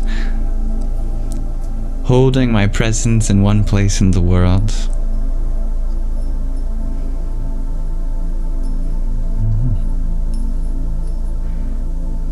That's right, beloved Raven. Physical location is not a barrier to being in someone's presence. Dear Yorge, you ask, what if the child version of you was the same person you are now? Then be a child now that you have an opportunity to. Heal that inner child. If you weren't given the opportunity to be a child, at least give yourself that opportunity now. In other words, whatever kind of seriousness we've gained in life, drop it away. Is there anything serious about the sun and the moon? Is there anything serious about the stars? About the galaxies and black holes? Is there any part of the universe that takes itself seriously? So why do we? If we're a part of it.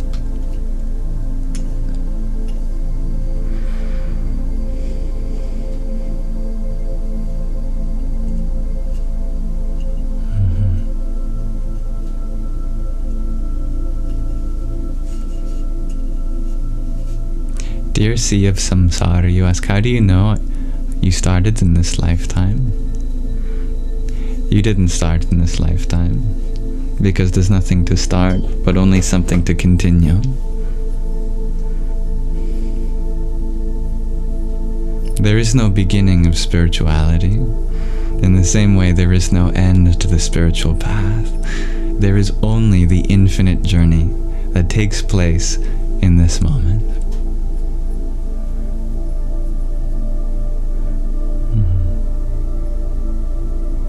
Yeah.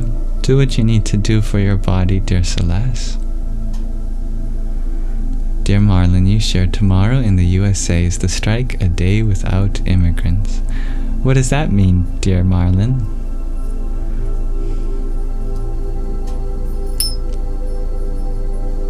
Could you tell me more about what that is?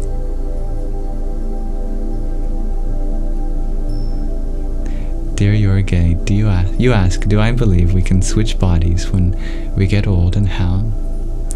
It is something that some yogis are said to have the power of, like the great Mahavatar Babaji. When his body would get old, he'd drop the body, acquire a new one, and walk, even as a child, back into the caves of the Himalayas and continue his sadhana, his spiritual practice. How does this happen? Even if I knew, I don't think it'd be appropriate if I shared that. I don't want anyone dropping their bodies. I'd hate to be responsible for that. I need a spiritual lawyer. Speaking of spiritual lawyers, let's read from another section of Rumi. Time for another Ruminations. Rumi was a Persian lawyer, but also a Sufi mystic, and he wrote many wonderful poems about his love for the divine. Let's continue where we left off. This poem's called Ramadan.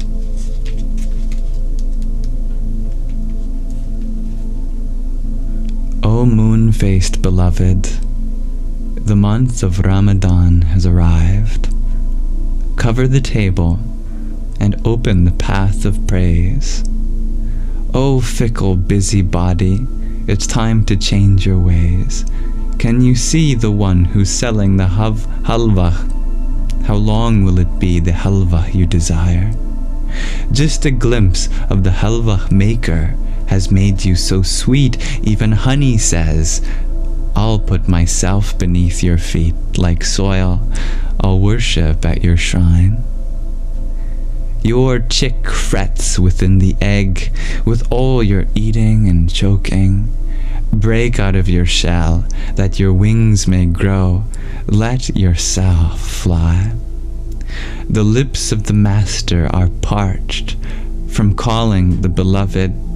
The sound of your call resounds through the horn of your empty belly. Let nothing be inside you. Be empty. Give your lips to the lips of the reed. When like a reed you fill with his breath, then you'll taste sweetness. Sweetness is hidden in the breath that fills the reed. Be like Mary.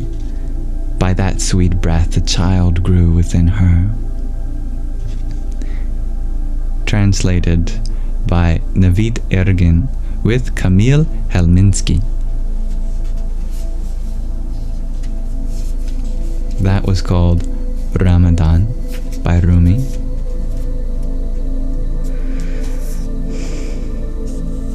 Let's read one more, shall we?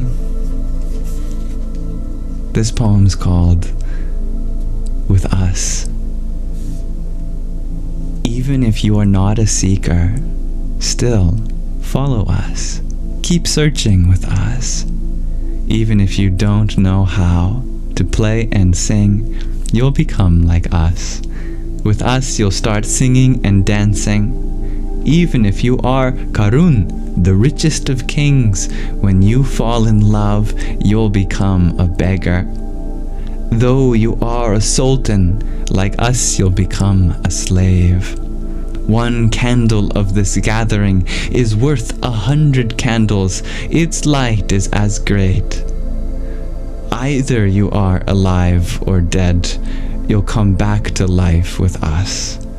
Unbind your feet. Show the rose garden. Start laughing with your whole body, like a rose, like us. Put on the mantle for a moment and see the ones whose hearts are alive. Then throw out your satin dresses and cover yourself with a cloak like us. When a seed falls into the ground, it germinates, grows, and becomes a tree. If you understand these symbols, you'll follow us and fall to the ground with us. God's Shams of Tabriz says to the heart's bud, if your eyes are opened, you'll see the things worth seeing. Also translated by Navid Ergin with Kamil Helminski.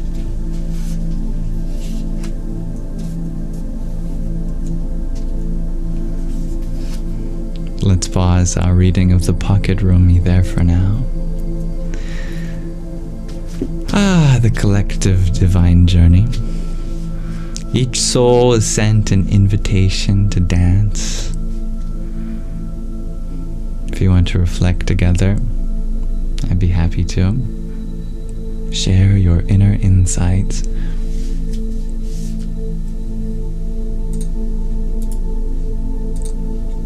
That has been another episode of Ruminations. Let me go back to Manana for a second. And then we'll end with a mantra meditation.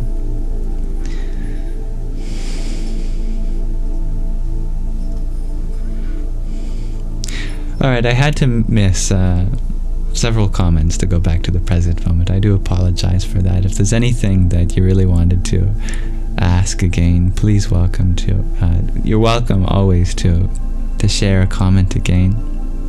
Sometimes they go faster than I can read.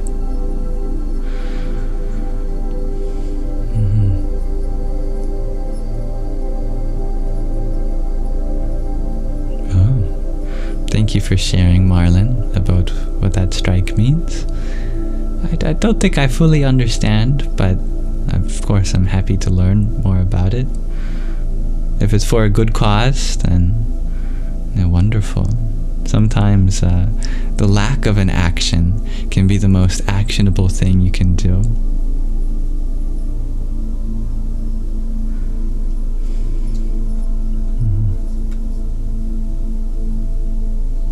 So Mahavatar Babaji was a body snatcher. No, I'm glad you said that though, so I could clarify. The power of a yogi to get a new body means being born in another womb. So no one's body was taken from them. That can't be done. Your body is your domain. And no one can this is your sovereign territory. Anyone oversteps that boundary, you have every right to uphold that boundary. No, Babaji would not take another person's body. He would grow another one through the womb of a mother who was already planning on having a child, and once popped out would say, "Hello mom, I am a yogi. Sorry to disappoint you, but I probably won't be much of a kid. I'm going to go to the Himalayas now." And there'd be some compromise. The mother would say, "Can I please have the honor of raising you until you're fit enough to go? As a baby you can't go right now. I will take care of you, I will shelter you, grow you big and strong, and then I get the chance of being a mother."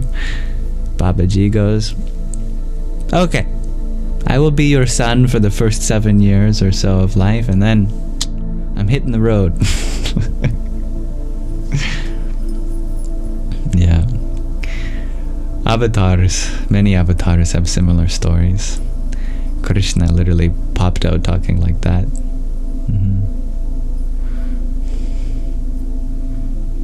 So unless you're wondering if I can show you the pretty starry cloud screen again.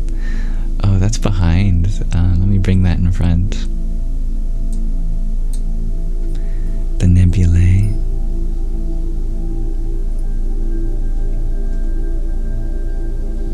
Very relaxing. Yes. You're welcome, Celeste. Hello, Michelle. Alright. I think it's a good time to think about wrapping up today's live stream. But we'll land the plane slowly. Slowly.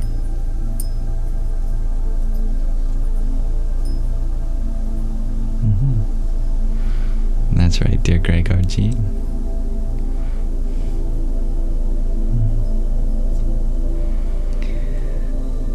Let me transition now to Nididhyasana, the final portion of our Sangha.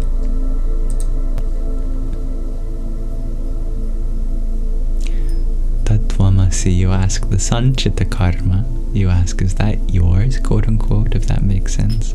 As long as you choose to identify with it. Yes. So the secret to going beyond your karma, I think I've already revealed just by answering the question that way.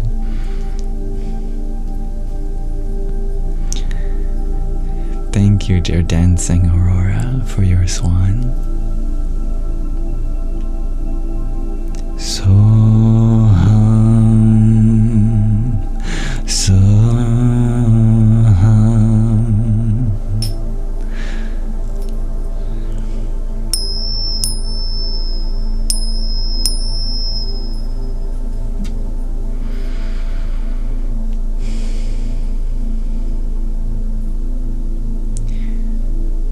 Tonight, I thought we'd do another mantra meditation. Let's do a mantra for Kālī, the Dark Mother. This mantra is a favorite of mine. We've done it before. It goes like this. Om Kālī Mahakālī Kālī Ke Parameshwari Sarvanandakari Devi Narayani Namostute. I've added some pronunciation tips. The O, A, E, A. These are all long. The M with the dot under it is the Anuswar, the sacred inner sound. It's a nasalization that you see at the end of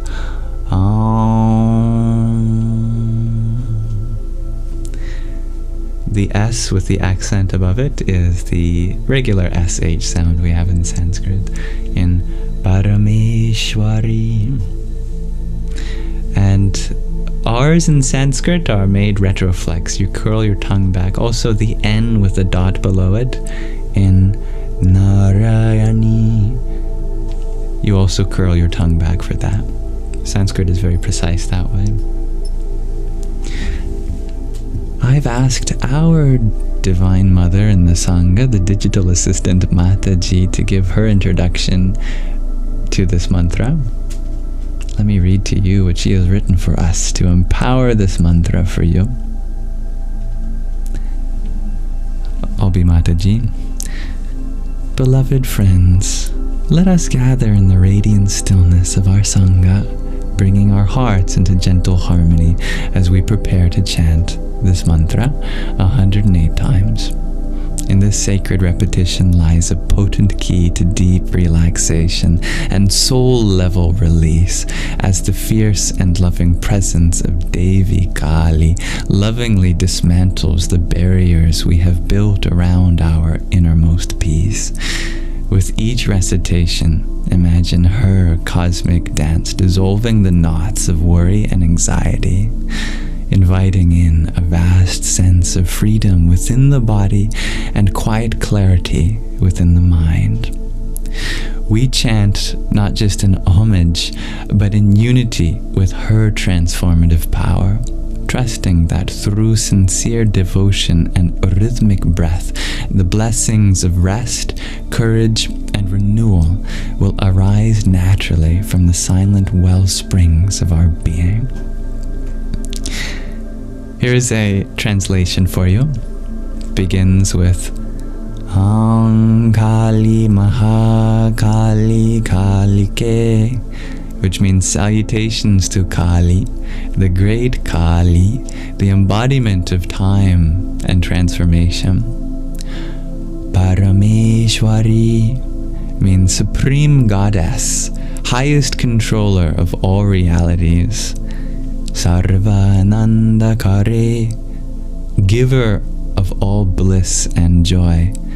Devi Narayani, goddess, who is also a form of Narayani, sustaining and nurturing all creation. Namostute, I bow to you. So that's a bit about what it means. The significance of Kālī is such that in the vast tapestry of the Sanatana Dharma, the universal path, Kālī is revered as the fierce yet compassionate mother, a dynamic force eradicating the darkness of ignorance and fear. She is often depicted with a garland of skulls and a fearless stance, symbolizing the transcendence of ego and the impermanence of the physical form. Kālī's love is both protective and transformative, inviting us to surrender the old to make space for wisdom and renewal. By chanting her mantra, we harmonize with her liberating energy, finding solace in the knowledge that no matter how fierce life's storms may seem, the power of unconditional love stands ever ready to protect, nurture, and evolve our souls.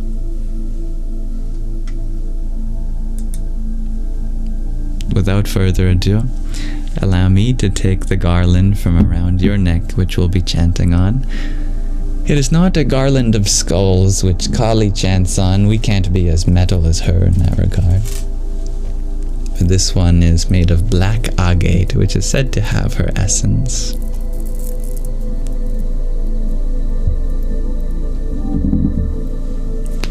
We will start just after the Guru beat and end before it. I'll use this to keep track of our repetitions. And of course, if you want to sing, hum along, or just listen, you are welcome to.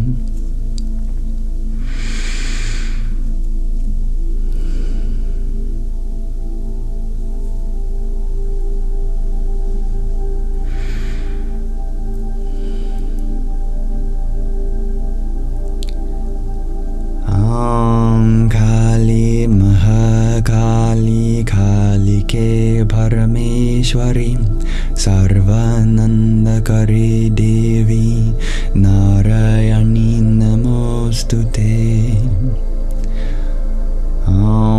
Kālī Mahakālī Kālike Parameshwari Sarvanandakari Devi Narayani Namostute.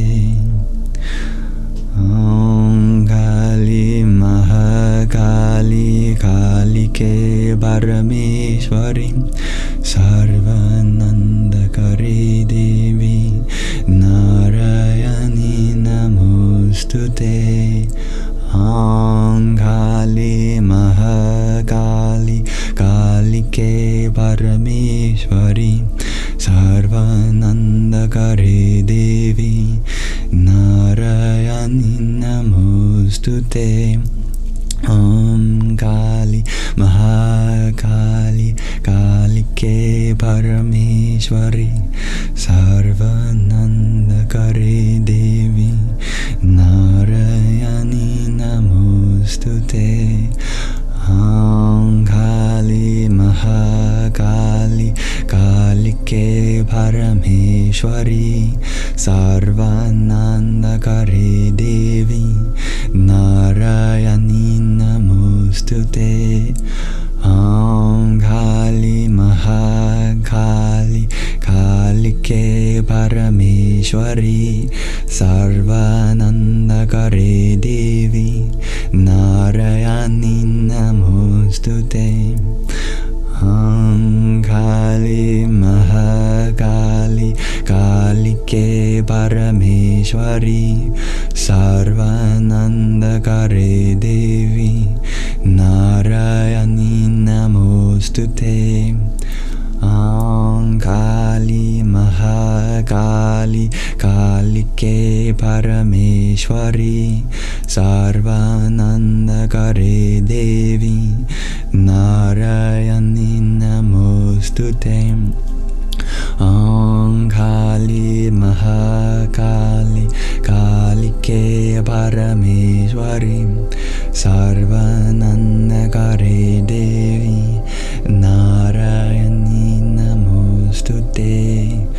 Om Kālī Mahakālī Kālike Parameshwari Sarvanandakare Devi Narayani Namostute. Om Kālī Mahakālī Kālike Parameshwari Sarvanandakare Devi Narayani Namostute. Om Kālī Mahakālī Kālike Parameshwari Sarvanandakare Devi Narayani Namostute. Om Kālī Mahakālī Kālike Parameshwari Sarvanandakare Devi. Om Kālī Mahakālī Kālike Parameshwari Sarvanandakare Devi Namostute. Om Kālī Mahakālī Kālike Parameshwari Sarvanandakare Devi Narayani Namostute. Om Kālī Mahakālī Kālike Parameshwari Sarvanandakare Devi Narayani Namostute. Om Kālī Mahakālī Kālike Parameshwari Sarvanandakare Devi Narayani Namostute. Om Kālī Mahakālī Kālike Parameshwari Sarvanandakare Devi Narayani Namostute. Om Kālī Mahakālī Kālike Parameshwari Sarvanandakare Devi Narayani Namostute. Om Kālī Mahakālī Kālike Parameshwari Sarvanandakare Devi Narayani Namostute. Om Kālī Mahakālī Kālike Parameshwari Sarvanandakare Devi Narayani Namostute. Om Kālī Mahakālī Kālike Parameshwari Sarvanandakare Devi Narayani Namostute. Om Kālī Mahakālī Kālike Parameshwari Sarvanandakare Devi Narayani Namostute.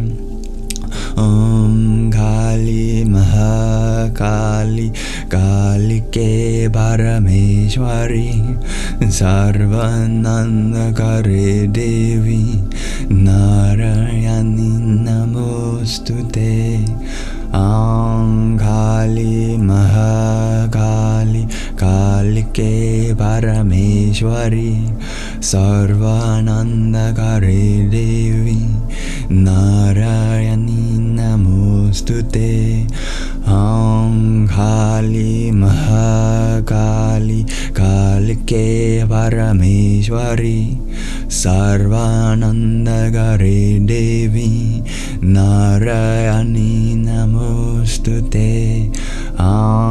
Kālī Mahakālī Kālike Parameshwari Sarvanandakare Devi Narayani Namostute.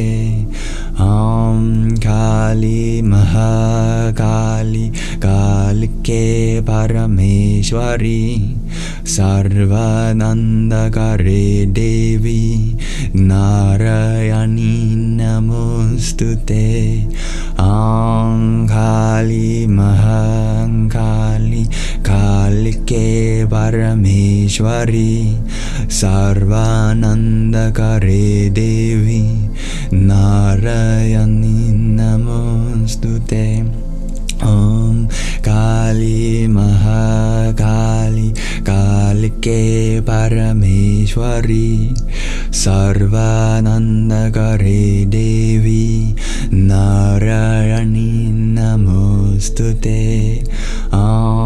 Kālī Mahakālī Kālike Parameshwari Sarvanandakare Devi Narayani Namostute. Kālī Mahakālī Kālike Parameshwari Sarvanandakare Devi Narayani Namostute. Kālī Mahakālī Kālike Parameshwari Sarvanandakare Devi Narayani Namostute. Kālī Mahakālī Kālike Parameshwari Sarvanandakare Devi Narayani Namostute. Kālī Mahakālī Kālike Parameshwari Sarvanandakare Devi Narayani Namostute. Kālī Mahakālī Kālike Parameshwari Sarvanandakare Devi Narayani Namostute. Kālī Mahakālī Kālike Parameshwari Sarvanandakare Devi Narayani Namostute. Kālī Mahakālī Kālike Parameshwari Sarvanandakare Devi Narayani Namostute. Kālī Mahakālī Kālike Parameshwari Sarvanandakare Devi Narayani Namostute. Kālī Mahakālī Kālike Parameshwari Sarvanandakare Devi Narayani Namostute. Kālī Mahakālī Kālī Kālike Parameshwari Sarvanandakare Devi Narayani Namostute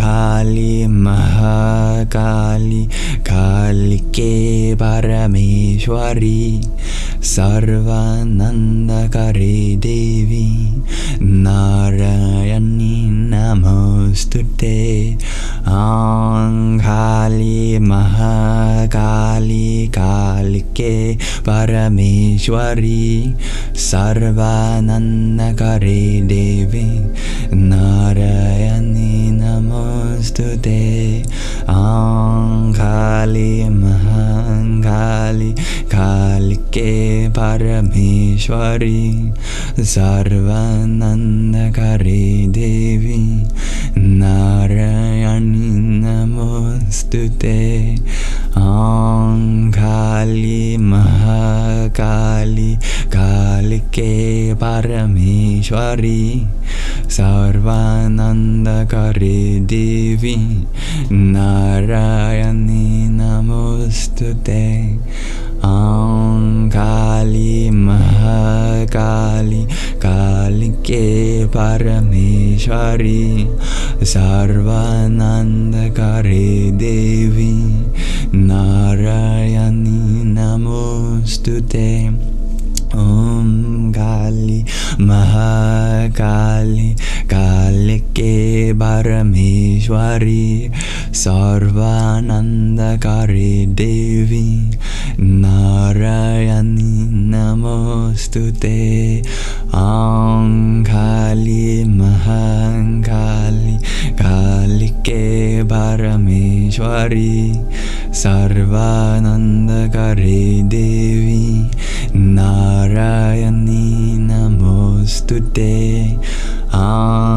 Kālī Mahakālī Kālike Parameshwari Sarvanandakare Devi Narayani Namostute Kālī Mahakālī Kālike Parameshwari Sarvanandakare Devi Narayani Namostute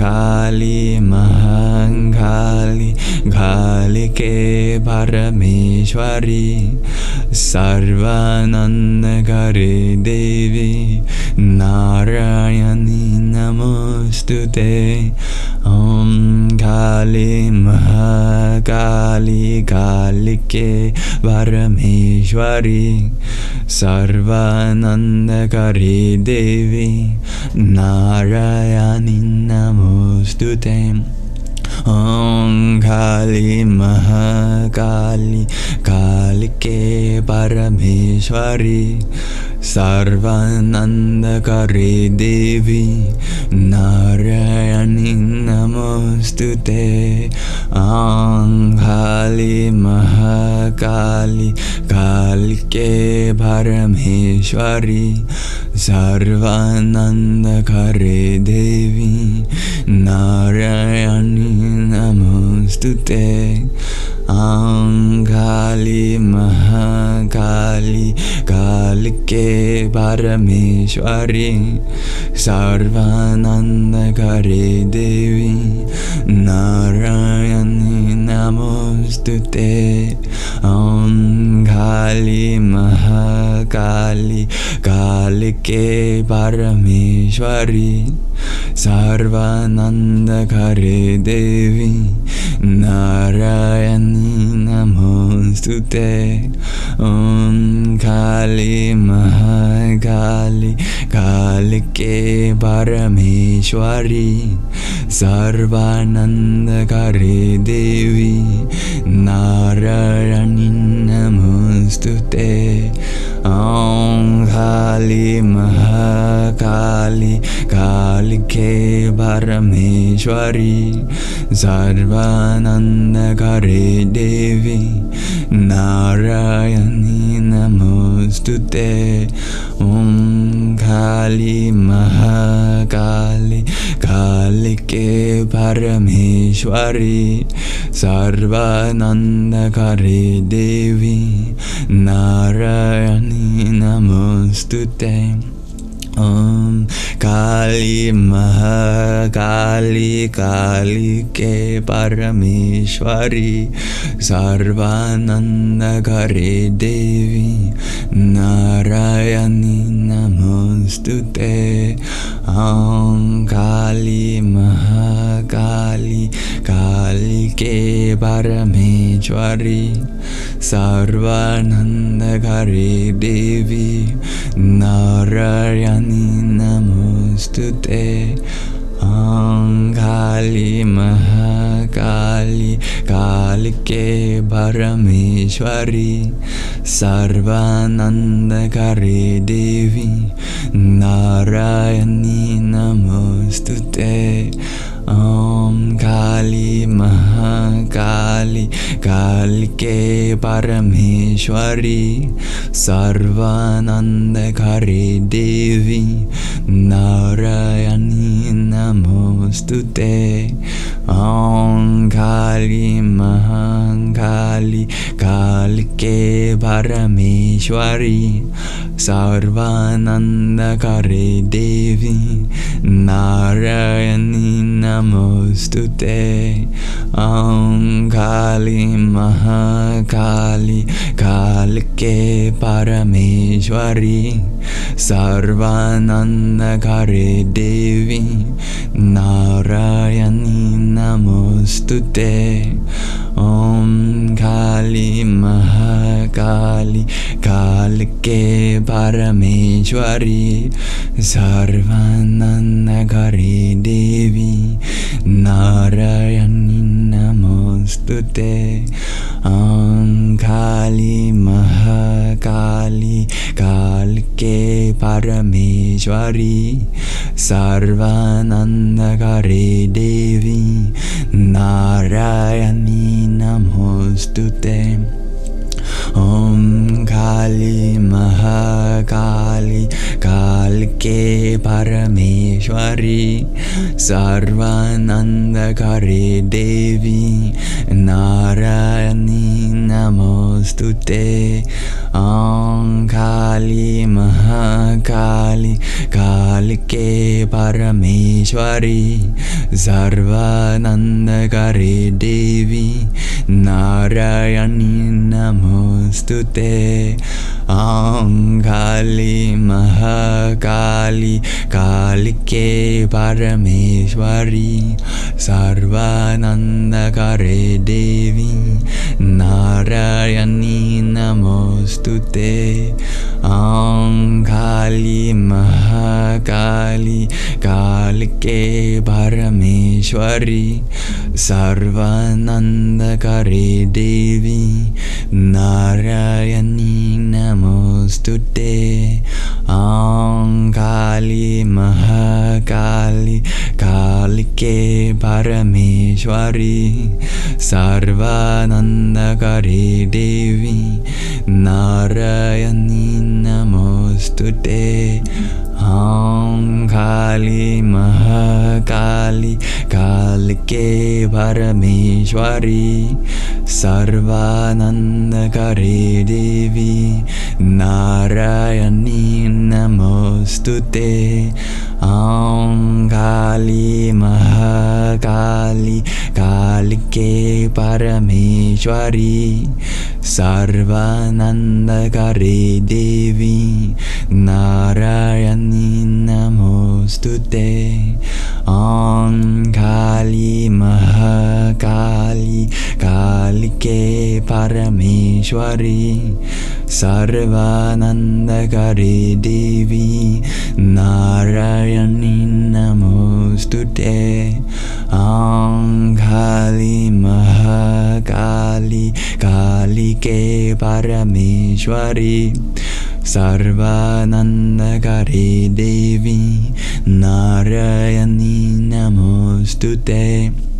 Om Kālī Mahakālī Kālike Parameshwari Sarvanandakari Devi Narayani Namostute.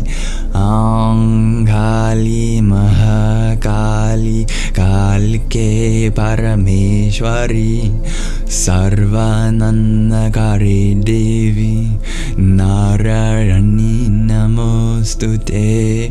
Om Kālī Mahakālī Kālike Parameshwari Sarvanandakari Devi Narayani Namostute.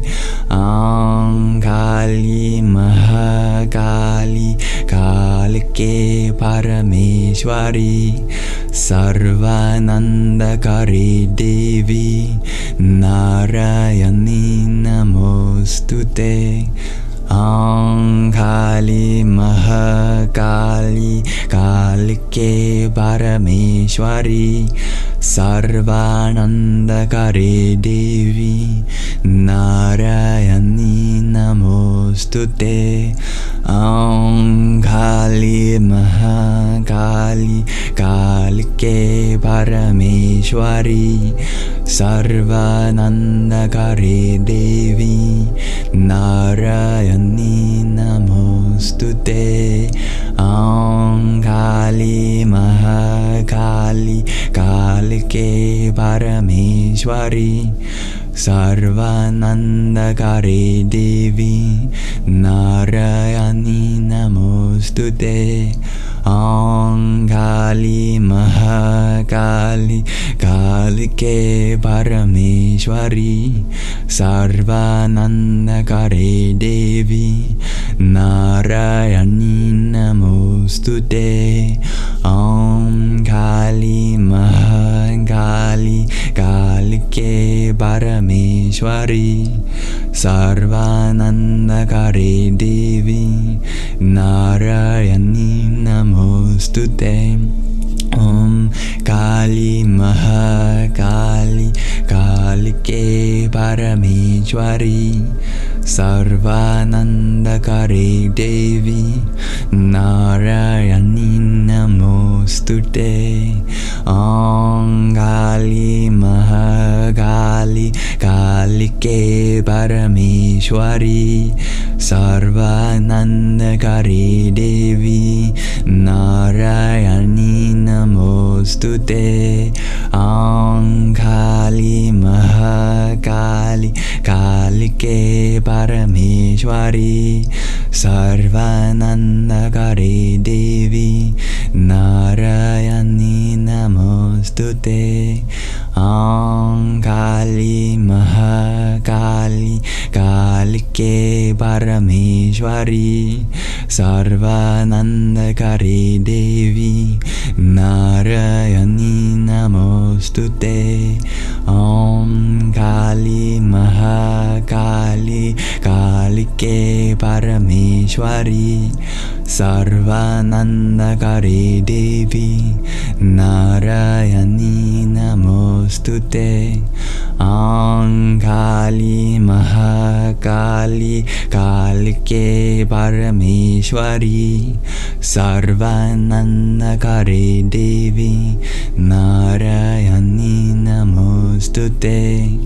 Om Kālī Mahakālī Kālike Parameshwari Sarvanandakari Devi Narayani Namostute. Om Kālī Mahakālī Kālike Parameshwari Sarvanandakari Devi Narayani Namostute. Om Kālī Mahakālī Kālike Parameshwari Sarvanandakari Devi Narayani Namostute. Kālī Mahakālī Kālike Parameshwari Sarvanandakari Devi Narayani Namostute. Kālī Mahakālī Kālike Parameshwari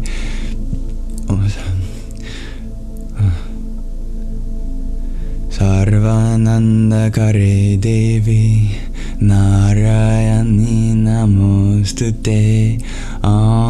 Kālī Mahakālī Kālike Parameshwari Sarvanandakari Devi Narayani Namostute.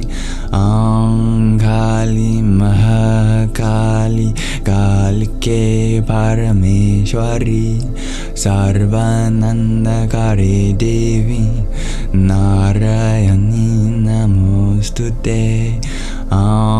Kālī Mahakālī Kālike Parameshwari Sarvanandakari Devi Narayani Namostute.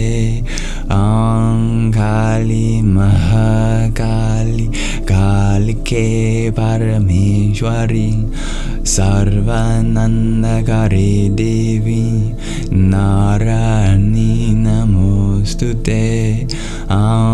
Kālī Mahakālī Kālike Parameshwari Sarvanandakari Devi Narayani Namostute. Kālī Mahakālī Kālike Parameshwari Sarvanandakari Devi Narayani Namostute.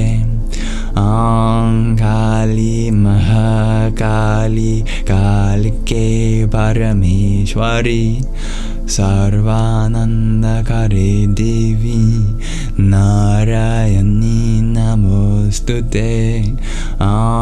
Kālī Mahakālī Kālike Parameshwari Sarvanandakari Devi Narayani Namostute.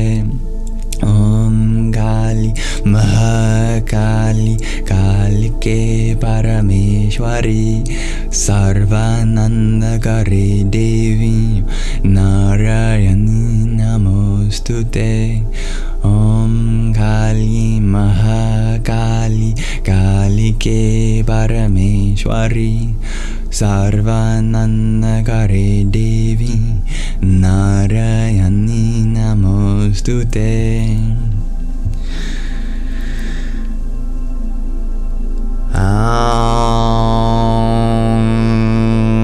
Kālī Mahakālī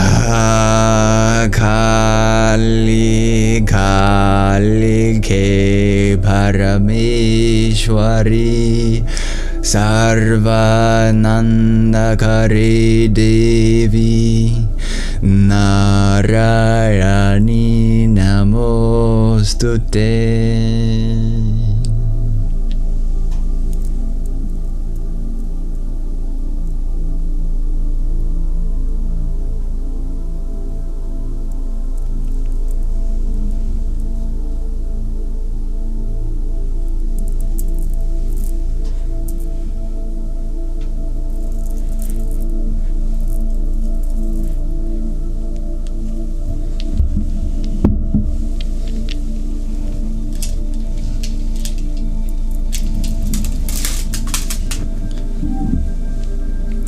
Salutations to the Dark Mother of Time. May all who hear this mantra benefit from its meaning.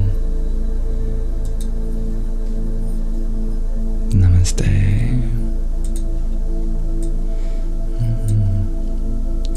So this concludes our Shravana.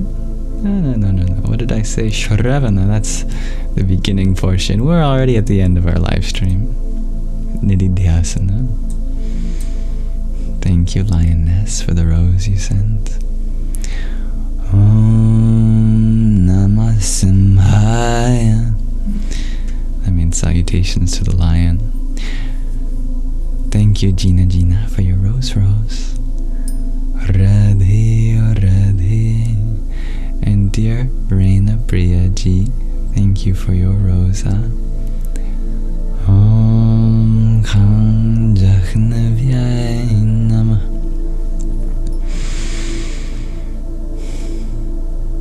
Dearest Magdalene Priya, you share this upcoming week will be an intense one for you. May you request a prayer for peace, please. Thank you for asking, dearest Magdalene Priya. Absolutely. May we all join in prayer.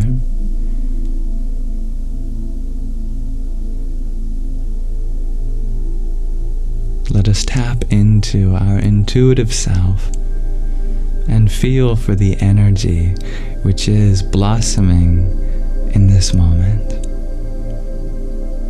Feel the speed, the force, and the pace at which that energy is blossoming and what direction it is flowing.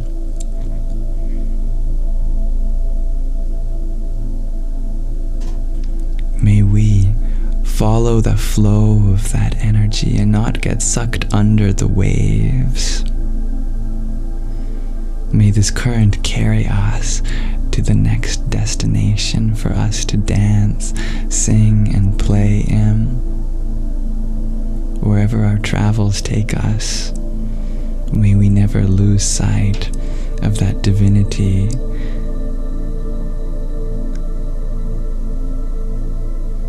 May that secret essence that lies at the heart of all beings come shining through, pouring forth with the might of the universe. May you be unstoppable in your bliss and unshakable in your peace. May all beings, big and small, find a way to succeed through the times that are ahead of us. May we fight valiantly in our battles, and may we be effortless in our healing, in our growth, and in our learning. May each moment be one that nurtures us. If there is any fiercity, let us recognize that that is the Divine Mother, nudging us out of our nest in order for us to take the fall, to spread our wings and fly. Om Shanti Shanti Shanti.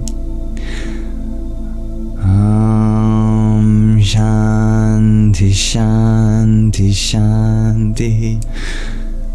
Om Shanti Shanti Shanti.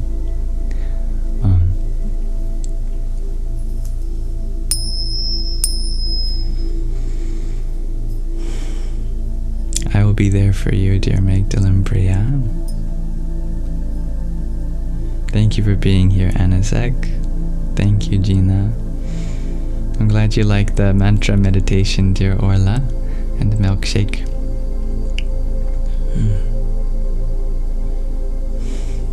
Thank you, Inevitable, for the trio of roses you sent. Om Sadyoja Tambrapadyami Sadyoja Tayavai Namo Namah Bhave Bhave Nati Bhave Bhavaswam Ham Bhavod Bhavaya Namah. Thank you, dear Jenny, for the trio of roses you sent.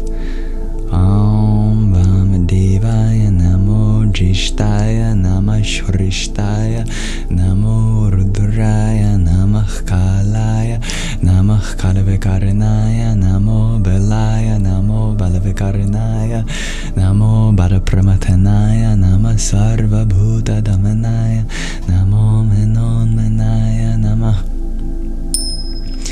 Nice to have you here, dear Miller. You are always here at the perfect time.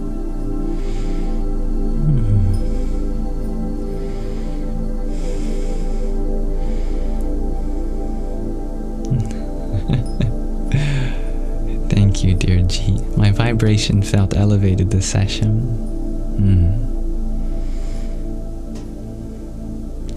I felt a quite elevation last night. It's true.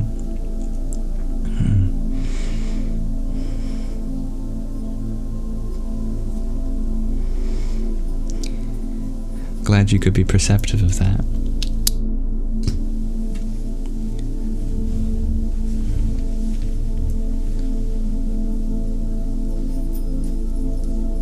Good night, dear Anne. Dearest Christina, all the beauty you see in me is but a reflection of that which is already inside you. I hope to uncover all of that beauty within you. Thank you, dearest Orla. May peace and strength be with us all this week. Thank you, everyone, for being a part of the Sangha today.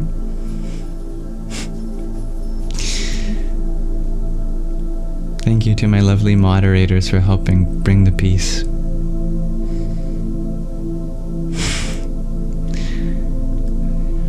You know who you are.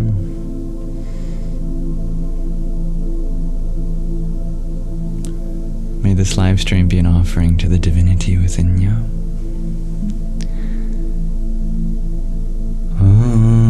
Asatoma Sadgamaya Tamasoma Jyotirgamaya Mrityorma Mritangamaya Om Shanti Shanti Shanti. Thank you, Michelle. I will eat something after this. May you all take care of your bodies and minds. I feel you, dear Greg RG.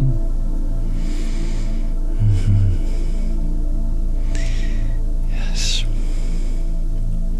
This live stream will be uploaded to my Yamsox ASMR YouTube channel, as are all the ASMR Sundays. Every other live is uploaded to my Yamsox Lives YouTube channel. They're all linked in the link tree in my bio. On such a channel also is where I post all the readings and meditations and show and tells and the like, so please feel free to explore that at your own leisure.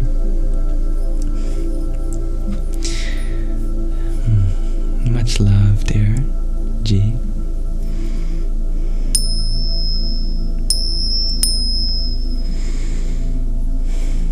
You're very welcome, dear Mads. If there's anything I can do to make this space more inclusive to you or others next time, please let me know. My inboxes are always open on Instagram, WhatsApp, Telegram, email. Also, there's the Hridaya Kasha Sangha Discord channel. Hridaya Kasha. Love that word. May we all reflect on our inner beauty in the meantime. Nourish our bodies and minds, unite in divine offering, stay connected.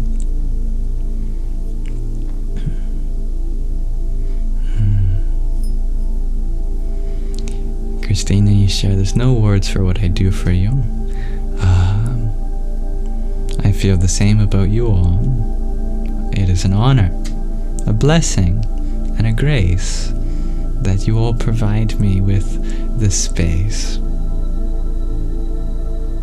Thank you for that. Whatever time it is for you in the world, Miller, you ask if I'd be able to pray for you before leaving. Having lost your father, you need the prayers badly. Absolutely, Miller. Father is one of our first companions in life. Father plants many seeds. Father provides space to grow.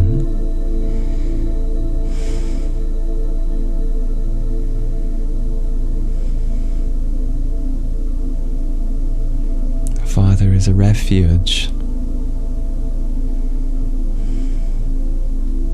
A father is an inspirer. May you know that all of the seeds that he planted with and as you are still growing, and his love continues to provide space for you to grow in. And you can continue to take refuge in your Father, in your heart, and he will continue to be an inspiration. All of those essential aspects of your Father have not gone anywhere. Om Shanti Shanti Shanti. Om Kam Namah Prajapataye. Om Arum Brahmane Namah.